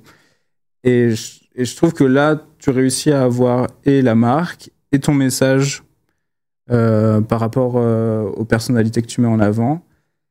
Et tout le monde est content, en fait. Et ça, c'est peut-être les personnes qu'on connaît le moins qui ont fait la cover de Nylon France, mais c'est la cover qui est le plus restée dans la tête, en fait. Et c'est pour ça que pour moi, c'est si important. Je sais pas si j'ai répondu à ta question, mais en gros, voilà. Une histoire de message et de comment tu le transmets. Ok. Et Elisabetta, qu'est-ce qui fait de Nicolas un bon DA, selon toi? Waouh. Sa capacité à exécuter justement les messages qu'il souhaite transmettre. Et ça fait de lui un bon DA, mais c'est un travail d'équipe forcément. Parce que nous, là, on se présente un peu en tant que binôme, parce qu'au final, lui dirige l'image, moi, je dirige les mots. Et la ligne éditoriale, c'est tout ça. C'est autant la maîtrise et l'exécution de l'image que la maîtrise et l'exécution des mots. Et faire en sorte à ce que les messages que tu souhaites véhiculer, qu'ils soient à l'écrit ou qu'ils soient visuels, soient respectés et se retrouvent en fait naturellement dans tous tes canaux de diffusion et sur toutes tes plateformes d'expression. Que ça soit sur le print, que ça soit sur le web, que ça soit sur les réseaux sociaux. D'avoir justement cette cohérence éditoriale qui fait que si tu regardes juste un fanzine et que tu regardes le site web et que tu regardes les réseaux, tout ça, ça n'est pas dissonant, mais au contraire, ça raconte une histoire commune. Et c'est ça qui est le plus difficile, je pense, parce que parfois on se perd, et puis c'est pas évident de toujours s'exprimer de la même manière cohérente sur différents canaux. Mais c'est ce qui, je pense, fait la force d'un magazine, d'un bon magazine, en tout cas, de savoir vraiment démultiplier sa seule voix sur différents canaux et raconter une histoire. T'es d'accord avec ça, Nicolas? Complètement d'accord. Il va falloir que je brode. Non, je pensais que tu allais me demander qu'est-ce qui fait d'Elisabetta une bonne rédactrice en chef. J'étais en train de réfléchir qu'est-ce que je vais dire. Je vais y venir, mais d'abord, Elisabetta, c'est quoi une rédactrice en chef? Qu'est-ce que c'est qu'une rédactrice en chef? Alors, je pense qu'il y a différentes définitions. Dans la mienne, qui est une position assez particulière, parce que je suis à la fois rédactrice en chef et cofondatrice. Donc, c'est bien évidemment dans un premier temps de définir une ligne éditoriale, c'est-à-dire de définir justement un parti pris rédactionnel de ma rédaction, que je vais guider dans leur choix de sujet, dans les angles qu'ils souhaitent aborder, dans le tone of voice qu'ils vont appliquer à leurs articles. Donc, c'est vraiment un choix déjà directive très rédactionnelle. Et après, bien évidemment, ça doit aller main dans la main avec l'esthétique, avec l'image du magazine. Et en même temps, ce n'est pas que ça, c'est aussi pas juste travailler sur la partie purement rédactionnelle et éditoriale, mais savoir aussi insuffler cette ligne éditoriale dans les contenus de marque qu'on peut faire, ce qui est très important aussi, puisque comme on l'a dit tout à l'heure, les médias de mode dépendent de leurs annonceurs. Et c'est dans la globalité, voilà, encore une fois, j'en reviens à cette histoire cohérente, parce que c'est ça, au final, savoir narrer, raconter une histoire cohérente de A à Z dans les différentes rubriques d'un magazine et dans ses différents supports. Merci. Nicolas, qu'est-ce qui fait d'Elisabetta une bonne rédactrice en chef, selon toi? Attention. Déjà, c'est la personne qui s'exprime le mieux que je connaisse. Et je pense que c'est hyper important. Et elle trouve les mots justes pour tout. En fait, c'est ça un peu mon explication, c'est que... Parfois l'embête aussi. Il y a aucun article, aucune situation où elle va pas avoir les mots et elle va vraiment tout pouvoir manier d'une façon assez remarquable. Et c'est assez dingue parce que tu peux voir moi je le vois tous les jours et en fait tout est possible et elle arrive à tout rendre très bien en fait. Je sais pas comment expliquer mieux. Moi je m'exprime très mal par exemple. Et elle est et du coup c'est hyper impressionnant en fait de travailler avec quelqu'un qui est aussi là et aussi puissant avec ses mots quoi. Voilà. Ok. God. C'est une belle déclaration d'amour professionnel. Merci beaucoup. Et toi, Louisa, est-ce que tu devrais travailler dans un magazine comme Nylon, par exemple, et tu ferais plutôt Nicolas ou plutôt Elisabetta? Je pense plutôt Nicolas, mais je suis pas du tout de ce monde-là, donc je sais pas si... Mais ça a l'air intéressant. Moi, j'avais une petite question. Vas-y. Justement, Nicolas, comment tu fais pour toujours rester inspiré, en fait? Ce que tu le dis, c'est il faut toujours trouver le prochain step, être le premier à trouver un truc. Quelle énergie, tu parlais de l'énergie que tu déployais pour toujours rester inspiré tout à l'heure. Mais est-ce que tu as des trucs et astuces et comment tu fais pour toujours alimenter cette espèce de feu J'ai l'impression que j'ai pas le choix en fait et que c'est en moi. Et souvent je me dis oh là là, mais je suis toujours inspiré par les mêmes trucs en fait, ça tourne en rond. Et je sais pas, ça vient un peu machinalement, mais c'est vrai que je me mets aussi cette pression d'être sûr de tout savoir sur tout et de toujours être en veille, en fait. C'est vraiment une question d'être en veille. Je pense que c'est un peu épuisant aussi, mais au final, c'est ce qui me fait kiffer aussi. Mais ouais, je pense que c'est important toujours pour... Je pense que c'est une question de curiosité aussi. Et j'ai toujours été très, très curieux et j'ai toujours... Enfin voilà, je pense que c'est surtout ça. Et après, l'inspiration, moi, je la trouve beaucoup dans les films, dans la pop culture. Je crois que Nylon est quand même très, très, très inspiré de la pop culture. Ça fait partie des grandes lignes. Parce que la pop culture, par définition, bah, ça touche à tout le monde et que nous, on a envie de toucher un maximum de personnes. Mais ouais, je pense que c'était ça la question. Ouais. Mon inspiration est surtout dans la pop culture. Et justement, en parlant de pop culture, votre dernière cover girl, c'est Mami Wata, qui est une drag queen. Hit Girl. Ouais, Hit Girl, pardon, excusez-moi.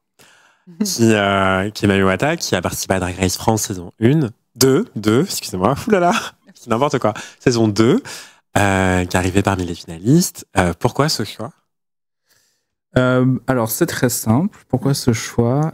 Moi, j'ai regardé cette saison avec beaucoup d'intérêt, comme la première. J'ai même trouvé celle-ci, j'ai encore trouvé beaucoup plus de matière, je trouve, dans cette deuxième saison. Elle avait des talents encore plus flamboyants et je trouvais que Mami Wata ressortait par son aspect assez... En fait, elle a fait ce truc où elle s'est habillée en Grace Jones et tu voyais que le costume, le truc était un peu cheap, qui n'était pas parfait, mais l'image était là, les cheveux étaient là et tout de suite... L'attitude aussi. Tout de suite, ça m'a... J'ai compris que c'était elle la mannequin du groupe, c'était elle la mannequin du lot. Et c'est vrai que nous, on a tendance à parler de mode aussi. Donc pour nous, c'était évident que c'était, si on devait mettre quelqu'un du cast de la saison 2 en avant, c'était Mami Wata. Et du coup, on a fait cette série de photos pour notre format Hit Girl. Shootée par Téné Cavelli. Petit shout-out à Téné, merci beaucoup. Mais c'est vraiment ce moment où je l'ai vue en Grace Jones où je me suis dit, waouh, il y a quelque chose, quoi. Et justement, pourquoi maintenant, Elisabetta, prendre Mami Wata? Je pense que c'est... On n'a rien inventé, mais je pense que c'est une manière aussi de montrer différentes féminités et de pas être le magazine Jolie Jolie qui ne montre que des femmes cis au sein de leur série mode. Donc c'est vraiment une volonté déjà de montrer différentes féminités, différentes puissances de féminité, de donner la parole aussi à un maximum de gens différents aussi.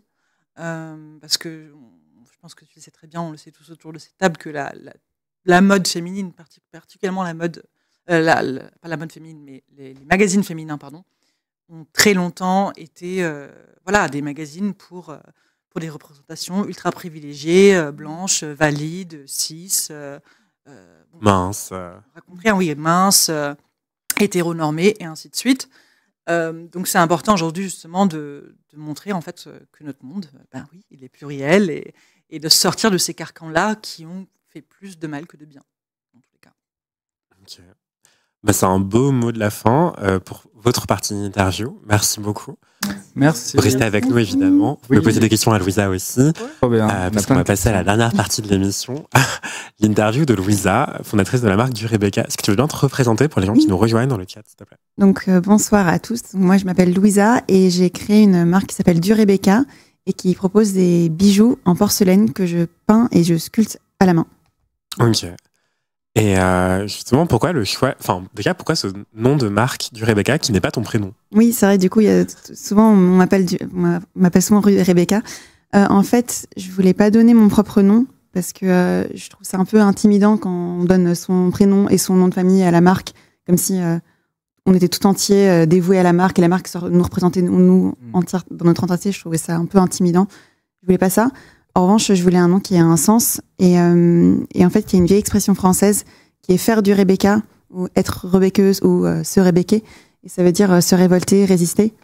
Et il y a une part de moi qui est un peu militante, féministe, intersectionnelle, etc. Et j'ai un peu en moi cette partie un peu engagée qui a envie de lutter contre les stéréotypes qu'on peut recevoir dès la petite enfance. Et je trouve que un des moyens de lutter contre la discrimination ou les injustices, c'est de lutter comme ça un petit peu au quotidien, mais ça demande une résistance vraiment quasi permanente, quoi. Et je trouve que c'est bien, j'aimais bien du coup cette expression faire du Rebecca, ça me parlait beaucoup. Et j'aimais bien aussi le côté phonétique. En fait, je trouve que je voulais pas un nom tout lisse, tout joli, trop féminin, justement, qui pourrait évoquer la féminité dont tu parlais. Je voulais quelque chose un peu plus rude, en fait. Et j'aime bien les consonnes qui ressortent dans du Rebecca. Ça me plaît. Voilà. Ouais, d'accord. Et pourquoi le choix de la porcelaine comme matière principale? Donc en fait, à la base, moi, je fais du modelage sur de la terre depuis que je suis toute petite, depuis mes 10 ans. Mais donc en gros, dans l'argile, il y a 3 terres différentes. Il y a la faïence, il y a le grès, il y a la porcelaine. Et donc pourquoi le choix de la porcelaine? Il y a une raison technique et une raison de cœur. En fait, la raison technique, c'est que j'ai fait plein de tests. J'ai fait d'abord le test sur la faïence et les détails ne ressortaient pas assez bien. Il y avait un côté un peu plâtreux qui était un petit peu dommage. Et le grès et la faïence, les détails ressortaient hyper bien. Mais il a fallu faire un choix. Et je trouvais que le grès, il avait un côté très terreux, très, je sais pas, pierre, mais poreuse en fait. Alors que c'est pas une terre poreuse, mais ça avait un côté très comme ça. Et alors qu'au contraire, la porcelaine, elle avait un côté un peu plus chic, vitrifié, qui, je trouve, du coup, correspondait bien aux bijoux. Et aussi, pour moi, la porcelaine, ça renvoie aussi à une idée du chic. Je pense, moi, j'aime bien. J'ai un petit truc un peu weird, c'est que j'adore les services de vaisselle en porcelaine d'anciennes, quoi, des grands-mères. Je collectionne ça et du coup, je trouve que ça fait des beaux objets. Il y a un côté de préciosité qui est associé à ce matériau-là. Ok. Voilà. Et justement, ça te permet de faire quoi, la porcelaine, que tu n'aurais pas pu faire avec d'autres matières? Bah, franchement, en vrai, c'est un matériau qui est hyper difficile, donc pas grand-chose, c'est pas un choix de facilité.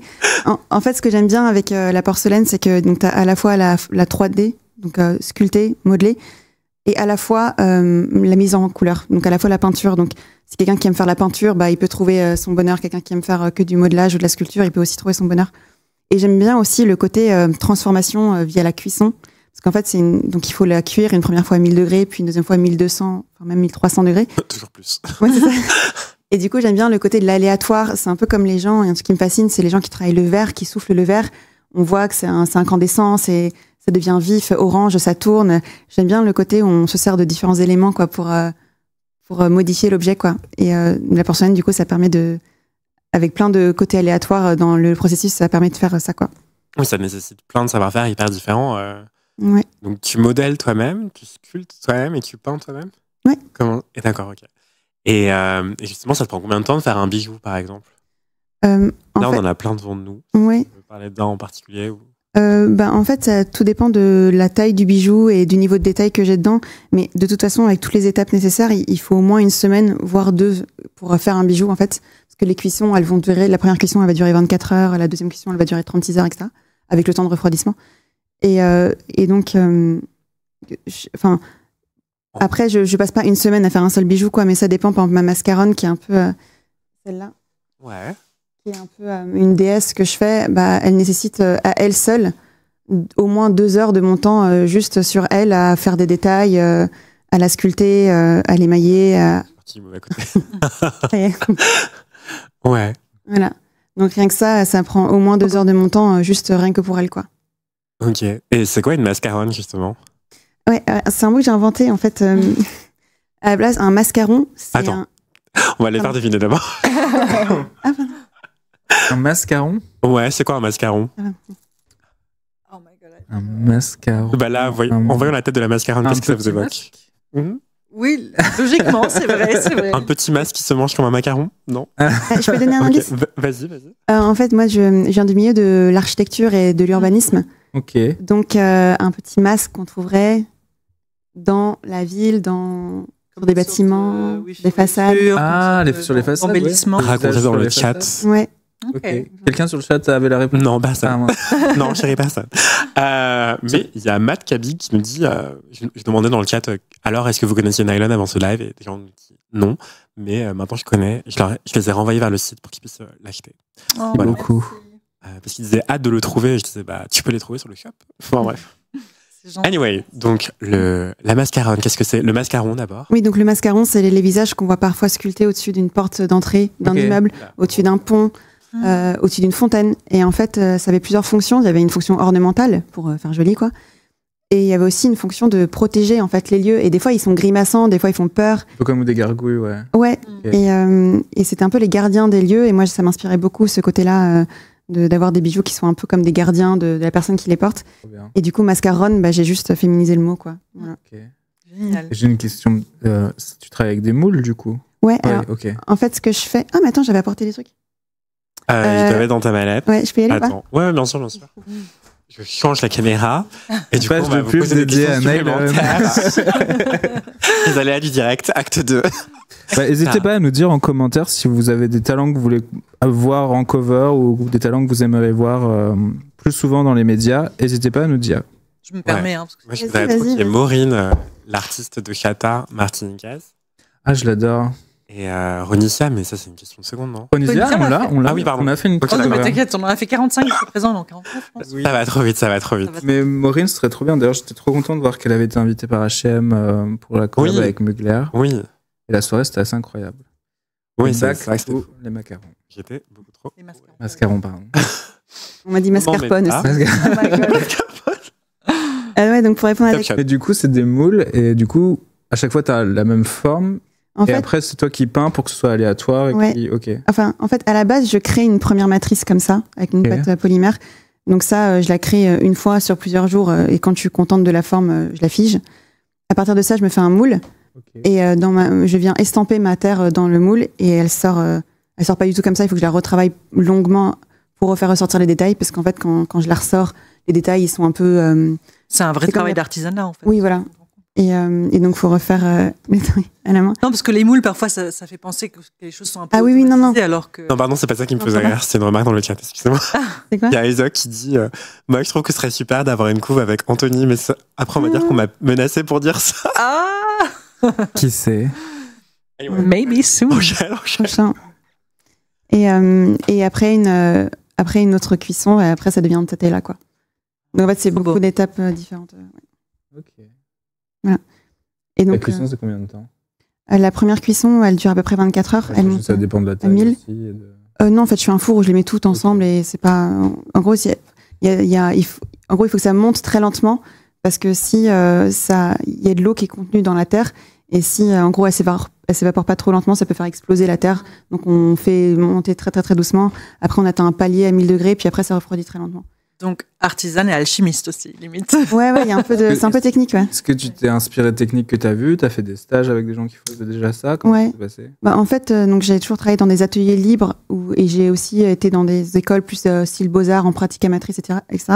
Mais c'est vrai que quand on fait ça, on n'est pas du tout en charge de la cuisson. Et c'est là que j'ai dû, récemment, quand je me suis mise à mon compte et que j'ai fait ça, effectivement, j'ai dû apprendre toute la technique autour des cuissons. Et effectivement, il y a un vrai truc un peu scientifique, quoi. Et j'ai fait des stages pour comprendre les différents points qui sont. Il y a un point à partir duquel, par exemple, la forme se fige et on peut plus revenir en arrière. Mais tant que t'as pas atteint ce point-là, tu peux encore un peu remodeler la terre. Enfin, tu vois, il y a des petits trucs comme ça à savoir.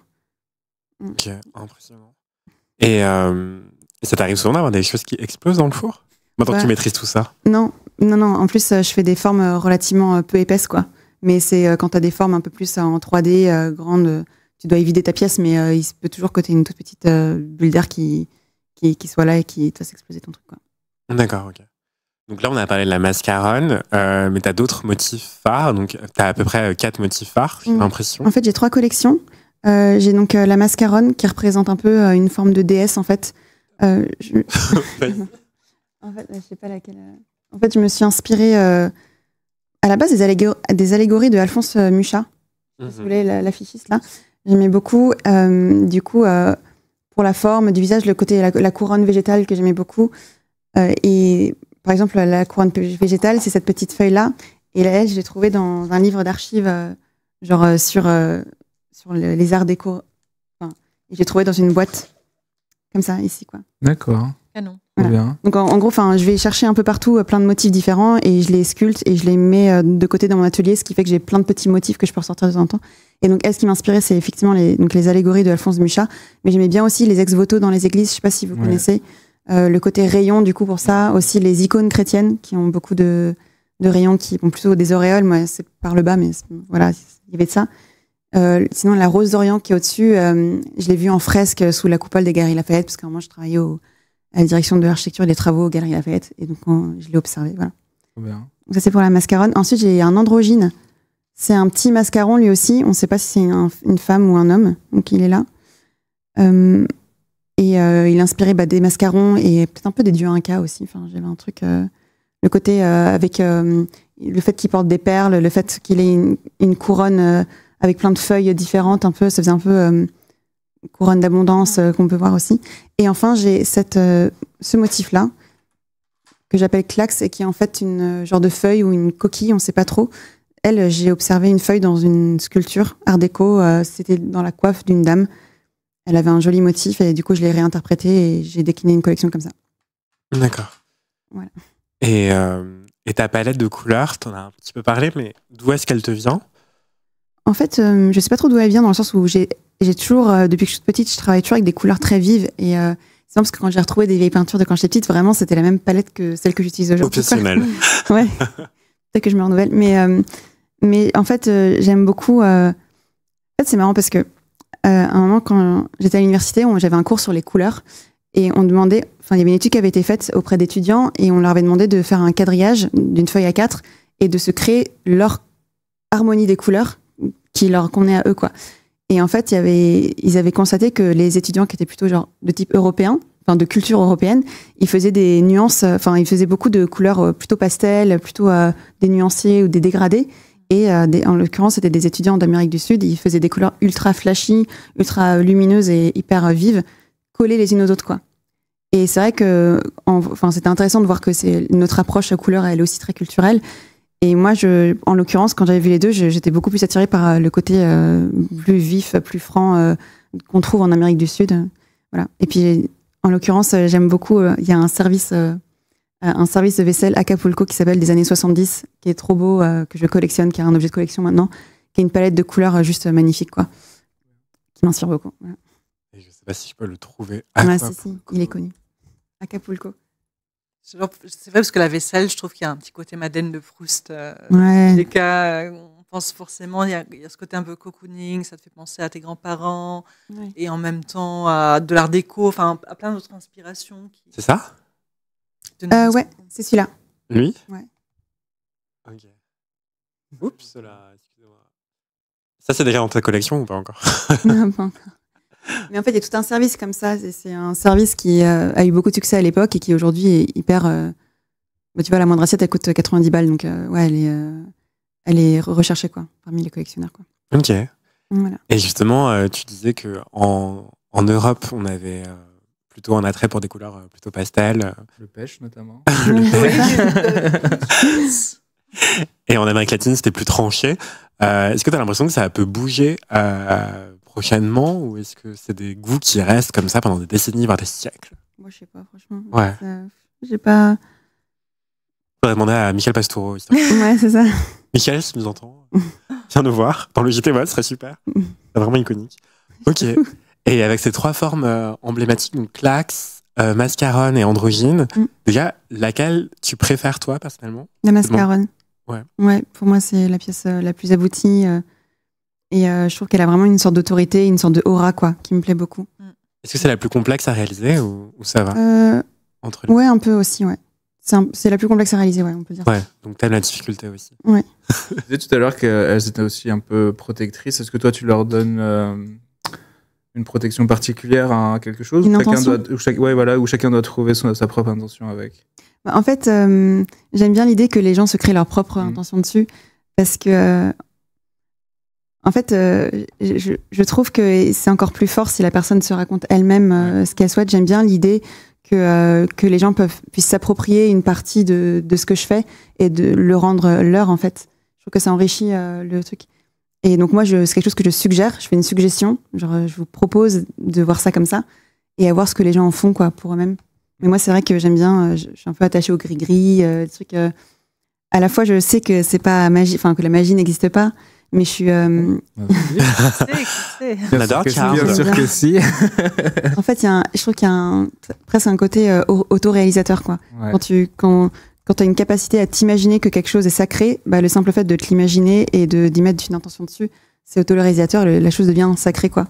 Et je trouve ça assez fascinant. Et ce que j'aime bien aussi, c'est que je trouve que ça nous pousse dans le narratif. Je trouve que tous les univers un peu magiques, ésotériques, moi je vois ça, je regarde ça avec beaucoup de curiosité parce que je trouve que c'est assez créatif, quoi, comme approche de se raconter des histoires hyper d'aller vraiment loin quoi, dans les C'est histoires qu'on se raconte. personnel, le côté talisman dans le bijou aussi, c'est là que tu touches à l'intime chez chacun et c'est hyper fort, quoi. Ouais. C'est ce qui lui donne un sens, Mm. ce qui le rend encore plus qu'un simple bel objet de décoration ou d'ornement. Bah ouais. Ça lui confère un Et- sens qu'on a envie en plus après de offrir, de faire perdurer dans sa famille. Ouais, de ouf. C'est assez intéressant en effet, le côté talismanique des bijoux. Et en plus, juste, Vas-y, vas-y. il y a un petit événement qui m'avait un petit peu inspiré pour ça d'ailleurs. C'est qu'à un moment, Jacques Mus, quand il avait annoncé ses fiançailles, il avait reçu une pluie de critiques homophobes à l'époque. Et je me souviens qu'à son défilé La Montagne, il avait fait peindre sur le doigt, sur un ongle de chacun de ses mannequins, un petit drapeau LGBT, quoi. Et il n'en avait pas particulièrement parlé, enfin en tout cas, j'en avais pas l'impression. Et personne ne le voyait trop parce que les mannequins, soit elles avaient la main dans la poche, soit elles avaient un sac, donc ça se voyait pas trop. Mais en fait, c'était à la fois tout petit, à la fois c'était vraiment très lourd de sens, quoi, parce que toutes les personnes qui le faisaient étaient ensemble dans ce message-là, tout en étant hyper confidentiel et intimiste. Et j'aimais bien le côté à la fois que j'ai de tout petit, tout confidentiel, mais qui a quand même une portée beaucoup plus forte derrière, quoi. Je trouvais ça beau. Ouais, ça a du sens pour les gens qui peuvent le voir. Mm. Aussi, effectivement, c'est très précieux. Toi qui es un peu sorcière, Elisabetta, est-ce que tu portes beaucoup de bijoux? C'est quoi ton rapport aux bijoux? Mon rapport aux bijoux, il est très familial au final. Enfin, je porte quasiment, soit des bijoux de ma mère ou ma grand-mère, soit des bijoux que je me suis moi-même fait créer chez un petit artisan en Tunisie, dans un souk que j'adore et qui est à la base des vieux bijoux berbères que lui-même a retravaillé en bague. Soit des bijoux qui sont ornés de pierres, qui ont pour moi aussi une signification. Donc voilà, après, moi vraiment, j'arrive pas à sortir sans avoir mes bagues au doigt, en fait. C'est vraiment, ça me donne ce côté justement protecteur. J'ai l'impression d'être moi-même quand je les porte. J'ai l'impression d'être protégée quand je les porte. Et c'est super important pour moi. Toi, Nicolas, tu portes des bijoux? J'en porte de temps en temps, mais c'est vrai que moi j'oublie de les mettre en fait. Ou alors je sais que par exemple sur les mains ou sur les bracelets, je suis incapable d'avoir des choses.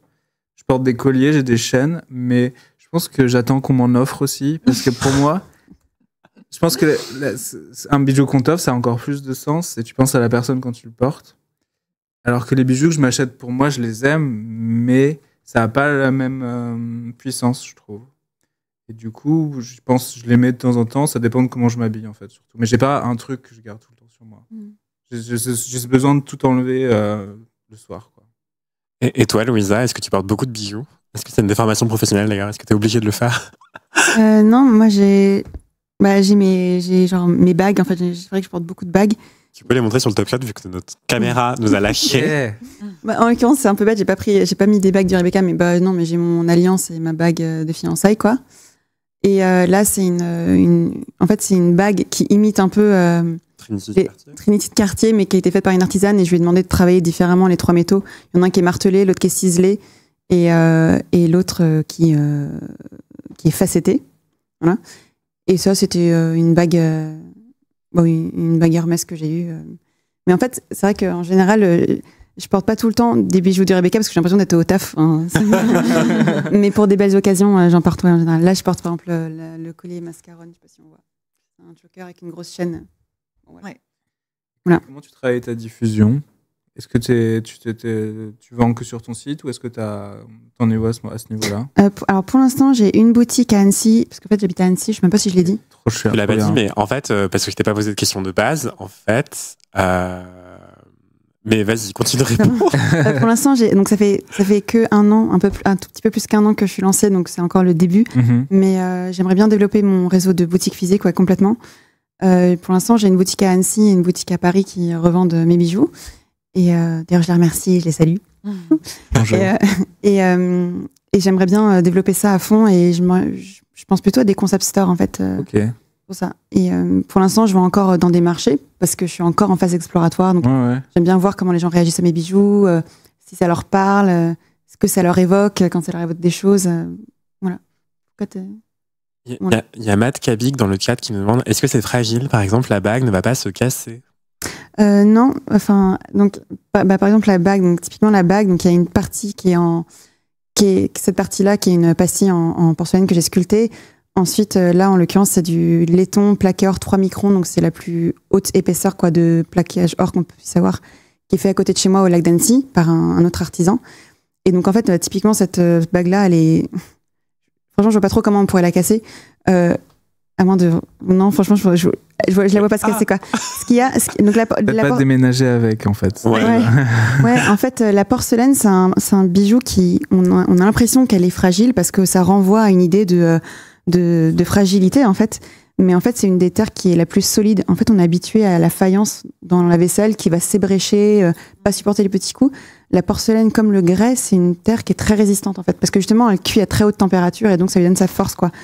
Après, ce que je dis, c'est que donc, elle résiste bien aux petits chocs, quoi. Genre, tu vois, en plus, ça fait un joli petit bruit. Enfin, faut vraiment pas avoir peur, quoi. Le seul truc que je dis, c'est au moment où on met et on enlève le bijou, c'est là qu'il y a un risque de le faire tomber sur du carrelage, par exemple. Bah, je dis juste, il faut mettre une serviette de bain tendue sur le lavabo et le tour est joué. Voilà. Ok. Et oui, donc tu disais, tu t'es lancée depuis 1 an, grosso modo, et tu faisais quoi avant? En fait, à la base, je suis ingénieure urbaniste.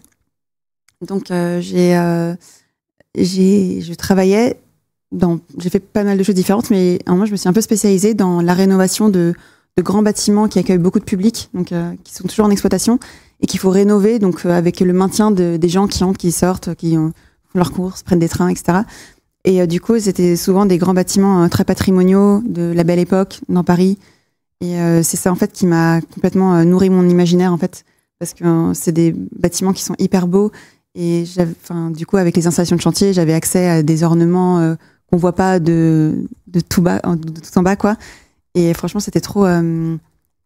C'est comme un privilège d'avoir accès à ces choses-là tout proche et de pouvoir vraiment les observer. Ça m'a beaucoup inspiré, je pense. Ça a vraiment marqué mon imaginaire. Et je trouve que ça se voit, quoi, qu'il y a un truc architectural, quoi, dans ce que je fais.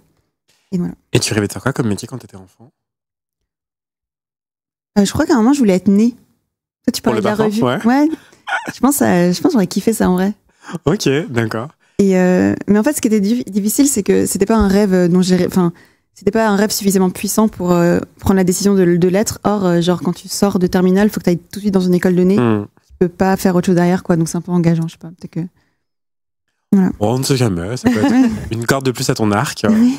Mais d'accord, ok. Et justement, comment est-ce que tu t'es redirigée vers le bijou? Ouais. En fait, donc je voulais travailler la terre. Enfin, je voulais faire. Donc en fait, l'idée c'était que je travaillais à Paris, j'étais très heureuse, tout allait bien. Et en fait, pour des raisons familiales, j'ai déménagé à Annecy. Et donc, il a fallu que je quitte mon travail. Et là, j'avais le choix soit de trouver un travail similaire à ce que je faisais avant sur place à Annecy, soit de faire un truc complètement différent. Et je me suis dit que c'était l'occasion ou jamais de lancer un projet artistique parce que depuis toute petite, c'est vrai que j'ai un peu un côté artiste, observatrice, bricoleuse. Je peins, je sculpte, je fais plein de choses différentes. Et donc, j'ai sauté sur l'occasion. Et du coup, une fois que je savais que je voulais travailler avec la terre, moi, ce que j'aime faire, c'est la sculpture. C'est pas le tournage, c'est pas le travail, la plaque. Enfin, il y a plein de trucs différents qu'on puisse faire. Mais c'est vraiment modeler, quoi. J'aime bien la sculpture animalière aussi. Je pense qu'un jour, je ferai une collection animalière. Et du coup, je me suis dit, bah ouais, mais comment faire pour essayer d'en vivre? Parce qu'il y a aussi la réalité soit on est vraiment artiste, sculpteur, mais je pense qu'il y en a vraiment très peu, quoi. Et je me suis dit qu'en fait, faire des petites sculptures en bijoux, ça permettrait de quand même avoir ce kiff de sculpter la terre, en fait, de la modeler, et en plus de garder le côté précieux, parce qu'un bijou, en fait, ça reste quelque chose de précieux, et de se dire que c'est comme une petite œuvre d'art qu'on emporte partout avec soi. Donc en fait, c'est une petite œuvre d'art miniature, et moi, c'est vraiment comme ça que je l'envisage. Donc à défaut de faire des grandes œuvres sculpturales gigantesques, j'en fais des plus petites, quoi, que je trouve qu'en bijou, c'est quelque chose qui est proche de soi, qu'on emporte. Je trouve ça beau, en fait. Oui, facilement partageable aussi. Oui, partageable. Ouais. Et puis ce qui est génial, c'est que quand tu le portes, ton art, du coup, reste en mouvement. Enfin, il y a quelque chose d'une accessibilité, puis un mouvement, puis une appropriation qui est, je trouve, plus intéressante avec le bijou que juste une sculpture exposée quelque part, figée, qui, du coup, ne se mêle pas du tout à la vie réelle. Donc, c'est super intéressant. Oui, effectivement, c'est vivant et c'est d'autant plus précieux. Est-ce que parfois, tu as l'impression qu'être à Annecy, ça peut être un frein pour du Rebecca? Oui et non, parce que je pense que si j'étais pas partie à Annecy, je l'aurais jamais fait déjà. Donc de base, c'est grâce à mon départ que ça existe. Parce que typiquement, j'ai un espace, un atelier chez moi. Enfin, c'est pas des choses que j'aurais pu avoir à Paris. Et en fait, quelque part, c'est vrai qu'il y a un truc où à Annecy, je trouve que je manque un peu. Enfin, il y a moins d'inspiration artistique, culturelle qu'à Paris. Mais du coup, j'ai trouvé un compromis où en fait, je rentre une fois par mois, seule, et genre là, Tu rentres. Tu es rentrée à Paris ou rentrée à Annecy? je rentre, pardon. Ouais, c'est un peu. Je rentre à Paris. La maison. Je reviens à Paris le temps parce qu'en fait, j'ai toujours vécu. Enfin, j'ai longtemps vécu à Paris, donc c'est vrai que c'est encore comme ça fait que 2 ans que je suis expatriée. Et du coup, là, je peux me faire un shot d'inspiration, d'énergie, etc. Mais j'ai aussi besoin de ces temps où je rentre chez moi et je me pose et je fais ça. Et il y a aussi un côté très méditatif, en fait, qui est plus permis là où je vis maintenant, je pense, dans l'espèce de nature grandiose. Voilà. Donc, c'est peut-être... je pense pas que ce soit un frein parce que déjà, c'était la condition pour que ça puisse exister, quoi. Tu as clairement le meilleur des deux mondes, j'ai l'impression. Ouais. Tu as vraiment la nature, la paix d'esprit d'un côté et la culture, tes shots de culture, comme tu le dis, quand on a franchement. envie. Ouais, c'est vrai, j'ai de la chance. Ouais. C'est Vous cool. voulez déménager la rédaction de Nylon à Annecy? J'en rêve, ça Mais serait vraiment. trop Ah bien. Vous êtes En sportif? Italie. Ah ouais. Nylon Italie bientôt. On vous le souhaite. Non, mais c'est vrai qu'en vivant à Paris, des fois, on a l'impression de passer à côté de quelque chose. Enfin, moi, De la vie. j'ai grandi dans une De maison. l'air pur. J'ai grandi à la campagne, vraiment, et je sens que ça me manque, en fait. Et que dès que j'y retourne, j'ai l'impression que c'est là où c'est le plus naturel pour moi, tu vois. Ah ouais. Mais j'aime tellement mon métier que voilà, c'est trop bien d'être à Paris. Mais ouais, moi, c'est un compromis qui est trop bien. Mais dans la presse, j'ai l'impression que ce compromis n'existe pas parce qu'il faut toujours être là quand il y a des trucs qui sortent, les concerts. Moi, j'adore aller aux concerts, le cinéma. Enfin, il y a vraiment, faut être là, quoi. C'est un Ça peu. dépend de la presse. La nature Oui, culture. Hein, c'est vrai que si tu décides de devenir rédacteur en chef de Chasse et Pêche, moins besoin d'être à Paris. Ou Montagne Magazine. Oui, c'est vrai. Et est-ce que quand tu vas sur des marchés à Paris ou à Annecy, est-ce que tu vois des réactions différentes face aux bijoux et des réactions différentes face au prix des bijoux? En fait, pour l'instant, ouais, oui, mais je pense pas que ce soit. Je pense que je peux pas encore tirer de généralité parce que j'ai fait des marchés différents dans Paris. J'ai fait des marchés où il y avait des populations différentes aussi, donc je peux pas trop généraliser, quoi. Des marchés un peu plus militants, engagés, ou des marchés un peu plus, je sais pas, bourgeois, enfin, sans le côté négatif, tu vois, qui est associé à la connotation négative. Et c'est vrai qu'à Annecy, c'est vrai que ouais, il y a j'ai fait notamment des marchés dans des communes autour du lac qui sont très touristiques, et en fait du coup j'ai accès à une population de tourisme international. Et c'est marrant de voir aussi leur réaction. C'est peut-être même eux qui ont le moins de mal avec le prix, quoi, parce que c'est eux qui ont, je sais pas, c'est une clientèle encore plus aisée peut-être qui va acheter une paire de boucles d'oreilles comme nous on achèterait une carte postale, quoi. Enfin, ouais. Mais après, c'est bien. ouais, ça, et c'est ça qui est trop intéressant, c'est que comme je suis encore en phase exploratoire, je teste plein de choses différentes. Mais ce qui est encourageant, c'est que tout le monde trouve un intérêt, quoi, dans ce que je fais. Les gens peuvent se le permettre ou non, mais ça va toujours interroger les gens. Ils me disent souvent que c'est différent de ce qu'ils voient par ailleurs, quoi. Et donc c'est toujours des chouettes moments, quoi, quand je rencontre des gens comme ça. Et est-ce que les gens qui te découvrent en ligne avant de te découvrir en physique, ils tiquent davantage sur les prix? Ou ça va? Je sais pas. Ouais. Je sais pas encore répondre à cette question. J'ai quelques ventes qui sont faites en ligne via mon travail que je fais sur Instagram, etc. Mais c'est vrai que pour l'instant, les personnes qui me connaissent ni d'Ève ni d'Adam, les personnes qui m'ont acheté des boucles, c'est plutôt des gens que j'ai rencontrés à des événements, quoi. Mais c'est vrai que ça commence à se débloquer, les ventes en ligne de gens que je connais pas du tout, et donc j'ai pas. Enfin, en fait, s'ils tiquent sur les prix, j'ai pas trop de moyens de savoir encore, quoi. J'ai pas encore eu trop de retour. Est-ce que ça t'intéresserait dans le développement de ta marque aussi, de faire des collaborations, de collaborer avec d'autres artistes? La même question. Non, j'allais poser à peu près la même question, donc c'est trop drôle. Non, vas-y. Ouais, complètement. Ouais, c'est quelque chose qui m'intéresse. Si quelqu'un me regarde en ce moment et a envie de faire une collab avec moi, c'est avec plaisir pour en parler. Pour l'instant, les personnes avec qui on en a discuté, c'est plutôt des gens qui sont des orfèvres, où en gros, ils viendraient sertir une partie de ma porcelaine d'une certaine façon, etc. Mais même, ça m'intéresse des personnes qui vont travailler plus même le textile ou de la maroquinerie. Je pense que ça peut faire des bijoux de sacs intéressants, je sais pas.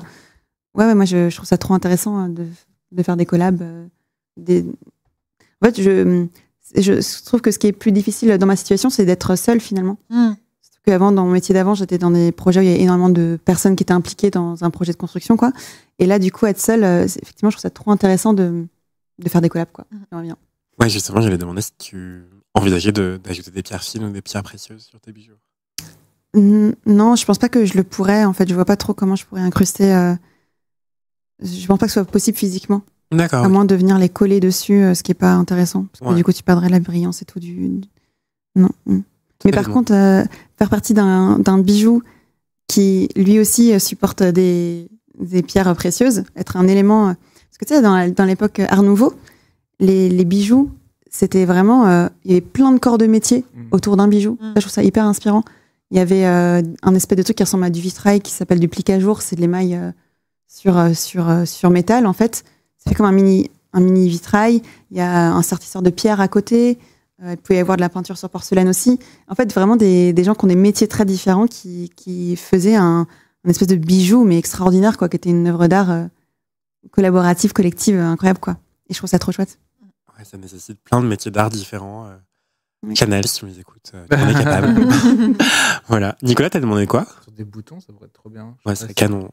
Ouais, des boutons. Ouais, ok. J'avais commencé à essayer de faire des petits boutons, mais trop petits, je pense. C'est vrai, ouais, c'est une bonne idée. Oui, je trouve que ça pourrait totalement servir de bouton à Schiaparelli, à Daniel Roseberry. Non, moi, j'avais une question un peu plus... Non, j'ai une question.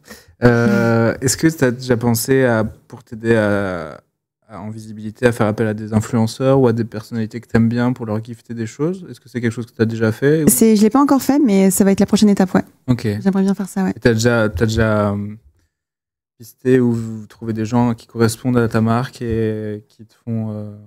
Pas encore trop, mais c'est sur ma to-do list la prochaine, quoi. C'est de le faire, de mettre en place tout ça.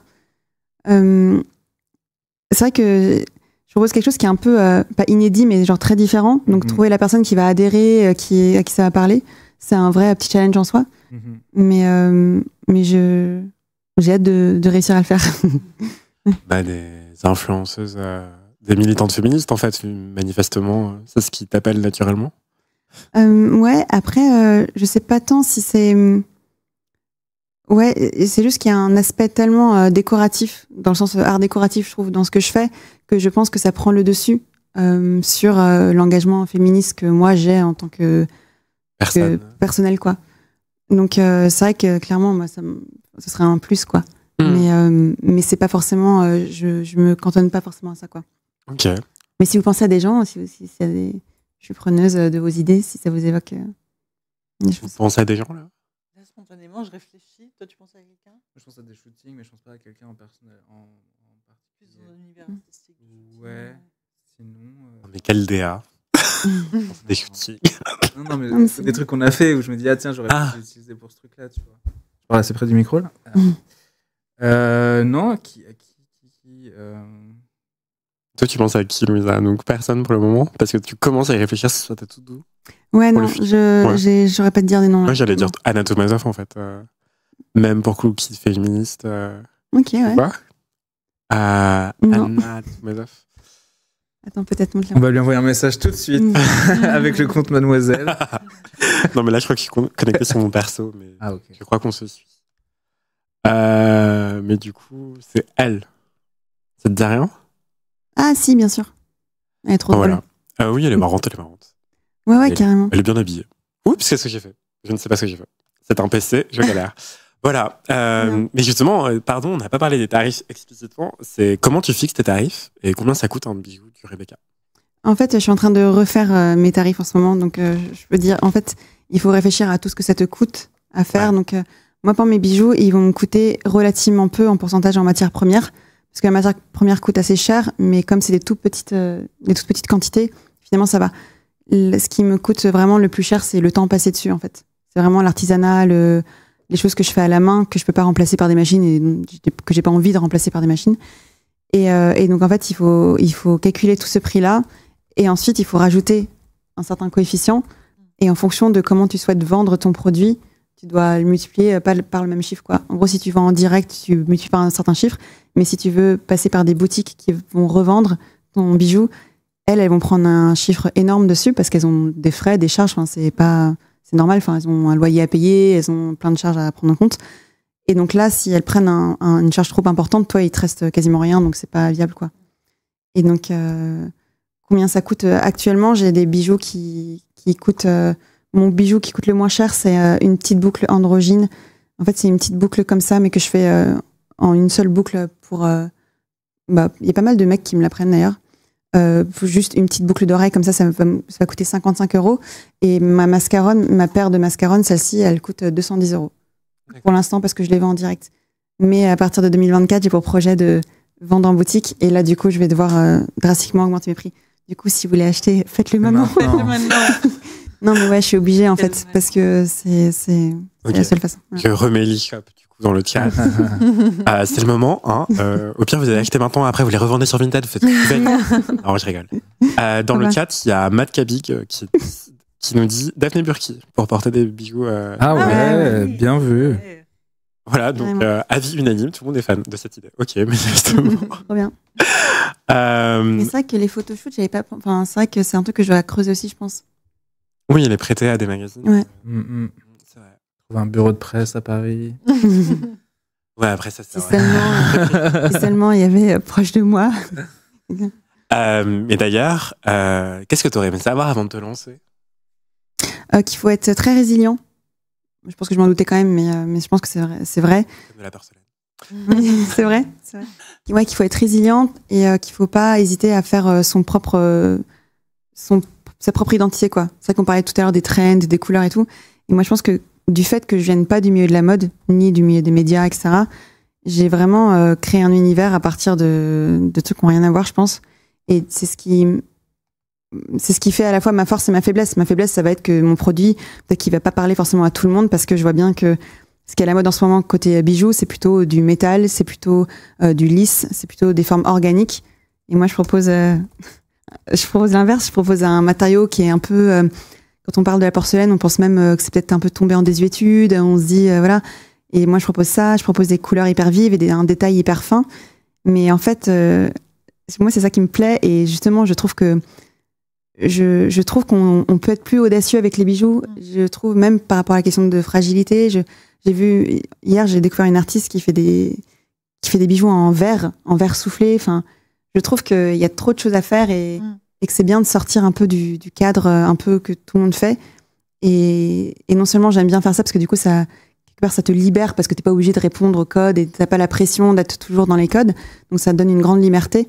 Mais en plus, j'apprécie trop quand quelqu'un aime, parce que du coup, je me dis, elle a vraiment aimé pour ce que c'est, et pas pour le fait que ça corresponde à ce qu'elle voit en ce moment. Donc, c'est pas de la familiarité,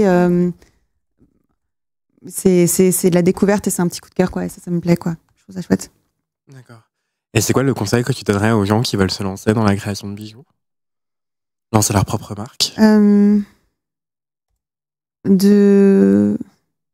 Pareil, d'être très résilient, d'essayer de se démarquer, et de pas hésiter à demander de l'aide, de se faire aider, de rencontrer d'autres personnes, de faire jouer le réseau aussi, voilà, je pense. Ouais. Tu demandes souvent de l'aide, toi, d'ailleurs? Récemment, je fais un peu plus. Avant, j'avais du mal un peu. En fait, je trouve que j'ai mis du temps un peu à maturer un peu ce que je voulais, les directions, etc. Je pense qu'il faut du temps aussi pour faire ça. Et maintenant que tout commence à un peu sédimenter, je commence un peu mieux voir ce que je veux. Du coup, j'arrive plus facilement à demander de l'aide parce que j'arrive un peu mieux à savoir ce que je demande comme aide, quoi. Oui, t'as assis ton identité, maintenant tu peux demander de l'aide. Ouais. Est-ce que vous avez des questions avant qu'on clôture le live, Nicolas, Elisabetta, pour Louisa? Et Louisa, d'ailleurs, s'il y a quelque chose que t'as pas dit, que t'aurais aimé raconter. Moi, j'ai adoré la piste que t'avais avec le côté touriste des gens qui achètent tes bijoux. Et est-ce que t'as déjà réfléchi à, par exemple, faire une collection qui a pour thème le lieu où tu habites? Est-ce que c'est un truc qui du coup, lierait vraiment le bijou à un espèce de souvenir, quoi, et du lieu, tu vois? Mais c'est trop marrant parce que justement, hier, j'ai vu une marque de bijoux, alors, je sais plus comment elle s'appelle, mais c'est de la très haute joaillerie qui fait comme des mini cartes postales, en fait, du lieu. Et en l'occurrence, ça a l'air d'être une forme de peinture sur porcelaine avec des pierres précieuses incrustées dans de l'or autour. Wow. Donc en gros, t'as les bijoux qui sont à genre 13 000 balles, quoi. Et mais moi, non, c'est parce qu'en fait, ce que je fais, c'est tellement mon inspiration, elle vient tellement de choses que je vais amonceler petit à petit, de trucs que je vais piocher par-ci par-là, que pour l'instant, je suis pas dans cette idée d'orienter une collection dans un but, ouais. Mais pourquoi pas, faudrait que j'y réfléchisse. Et j'allais te demander, est-ce qu'il y a des nouvelles formes qui vont arriver sur du Rebecca? Ouais, je travaille sur une nouvelle collection. Ce serait quoi, par exemple? Ben, je vais pas trop dire, parce que je suis pas encore sûre. On voulait l'exclure. Ok, Non, d'accord. enfin si, j'ai bien. En fait, non, je peux dire l'origine de l'inspiration. Je me suis inspirée d'une horloge en cristal de la période Art déco. Ok, très spécifique. J'adore. Trop bien. Hâte de découvrir. On verra ça dans combien de temps à peu près? Je pense l'été prochain. Ok. Ouais, c'est un peu long. Est-ce que tu as une question pour finir, Elisabetta? Euh, Moi, je remets tu as inventé du coup cette effigie, ce concept un peu de la mascaronne. En tout cas, tu l'as adapté à tes propres goûts. Moi, je trouve que c'est quelque chose qui fait ta force aussi, parce que c'est ce qui rend aussi une pièce intéressante. Est-ce que c'est quelque chose qu'on pourra voir aussi prochainement, des nouvelles petites inventions, des détournements de choses existantes dans la culture que tu reprends d'une manière un peu féministe ou pas, ou il y aura d'autres symboles qui vont s'ajouter justement à la famille des personnages que tu as déjà créés? Il y a une figure mythologique qui m'intéresse particulièrement, notamment c'est la Médusa, avec le côté serpent que j'aime beaucoup. Et donc je pense qu'un jour ou l'autre je sortirai ça et peut-être je la détournerai un petit peu. Mais là en l'occurrence dans la prochaine collection que je vois, il n'y a pas de simple, enfin si un petit peu. Mais juste comme j'ai pas encore abouti le message, j'ai du mal à en parler encore. Une médusa horloge, tu vois, où le serpent il fait les aiguilles. Bien kitschou. On adore. Ça va être hyper compliqué donc. Oui, non. Ok, d'accord. Eh bien, merci infiniment. Est-ce que tu avais une remarque à ajouter? Non. Quelque chose qu'on n'aurait pas évoqué? D'accord, ok. Merci. Eh bien, c'est la fin de ce live. Merci infiniment de nous avoir rejoints, de nous avoir suivis. Vous étiez 300 personnes sur la fin, donc c'est super. Malgré notre caméra qui est dead ici. La caméra qui devait faire le gros plan sur Louisa et moi pendant toute l'émission. Voilà, on adore. Du coup, je vais fixer le plan large qui est juste là au milieu. Vous aussi, vous pouvez le fixer, Elisabetta et Nicolas et Louisa, évidemment. Donc, merci infiniment. Le Instagram de Nicolas, d'Elisabetta et de Louisa sont dans le chat. L'e-shop du Rebecca est également dans le chat. Et voilà, donc, je répète, pour les gens qui n'ont pas suivi, du Rebecca, c'est le nom de la marque de bijoux. La créatrice s'appelle Louisa. Voilà. Donc, et le média de Elisabetta et Nicolas s'appelle Nylon France. C'est le récap avec le mec qui récap qui devient confus, donc ça sert à rien. Ça vous rend encore plus confus. Je suis navré, c'est la fin de la journée pour moi. Donc je vous remercie infiniment. Je vous souhaite une excellente soirée. Prenez bien soin de vous. Merci d'avoir suivi le JT Mode et à bientôt. Bisous. Prenez soin de vous. Je l'ai déjà dit. Et c'est parce que je cherche le bouton pour clôturer le live. Vous voyez, c'est la galère. Voilà, j'ai trouvé. Bisous!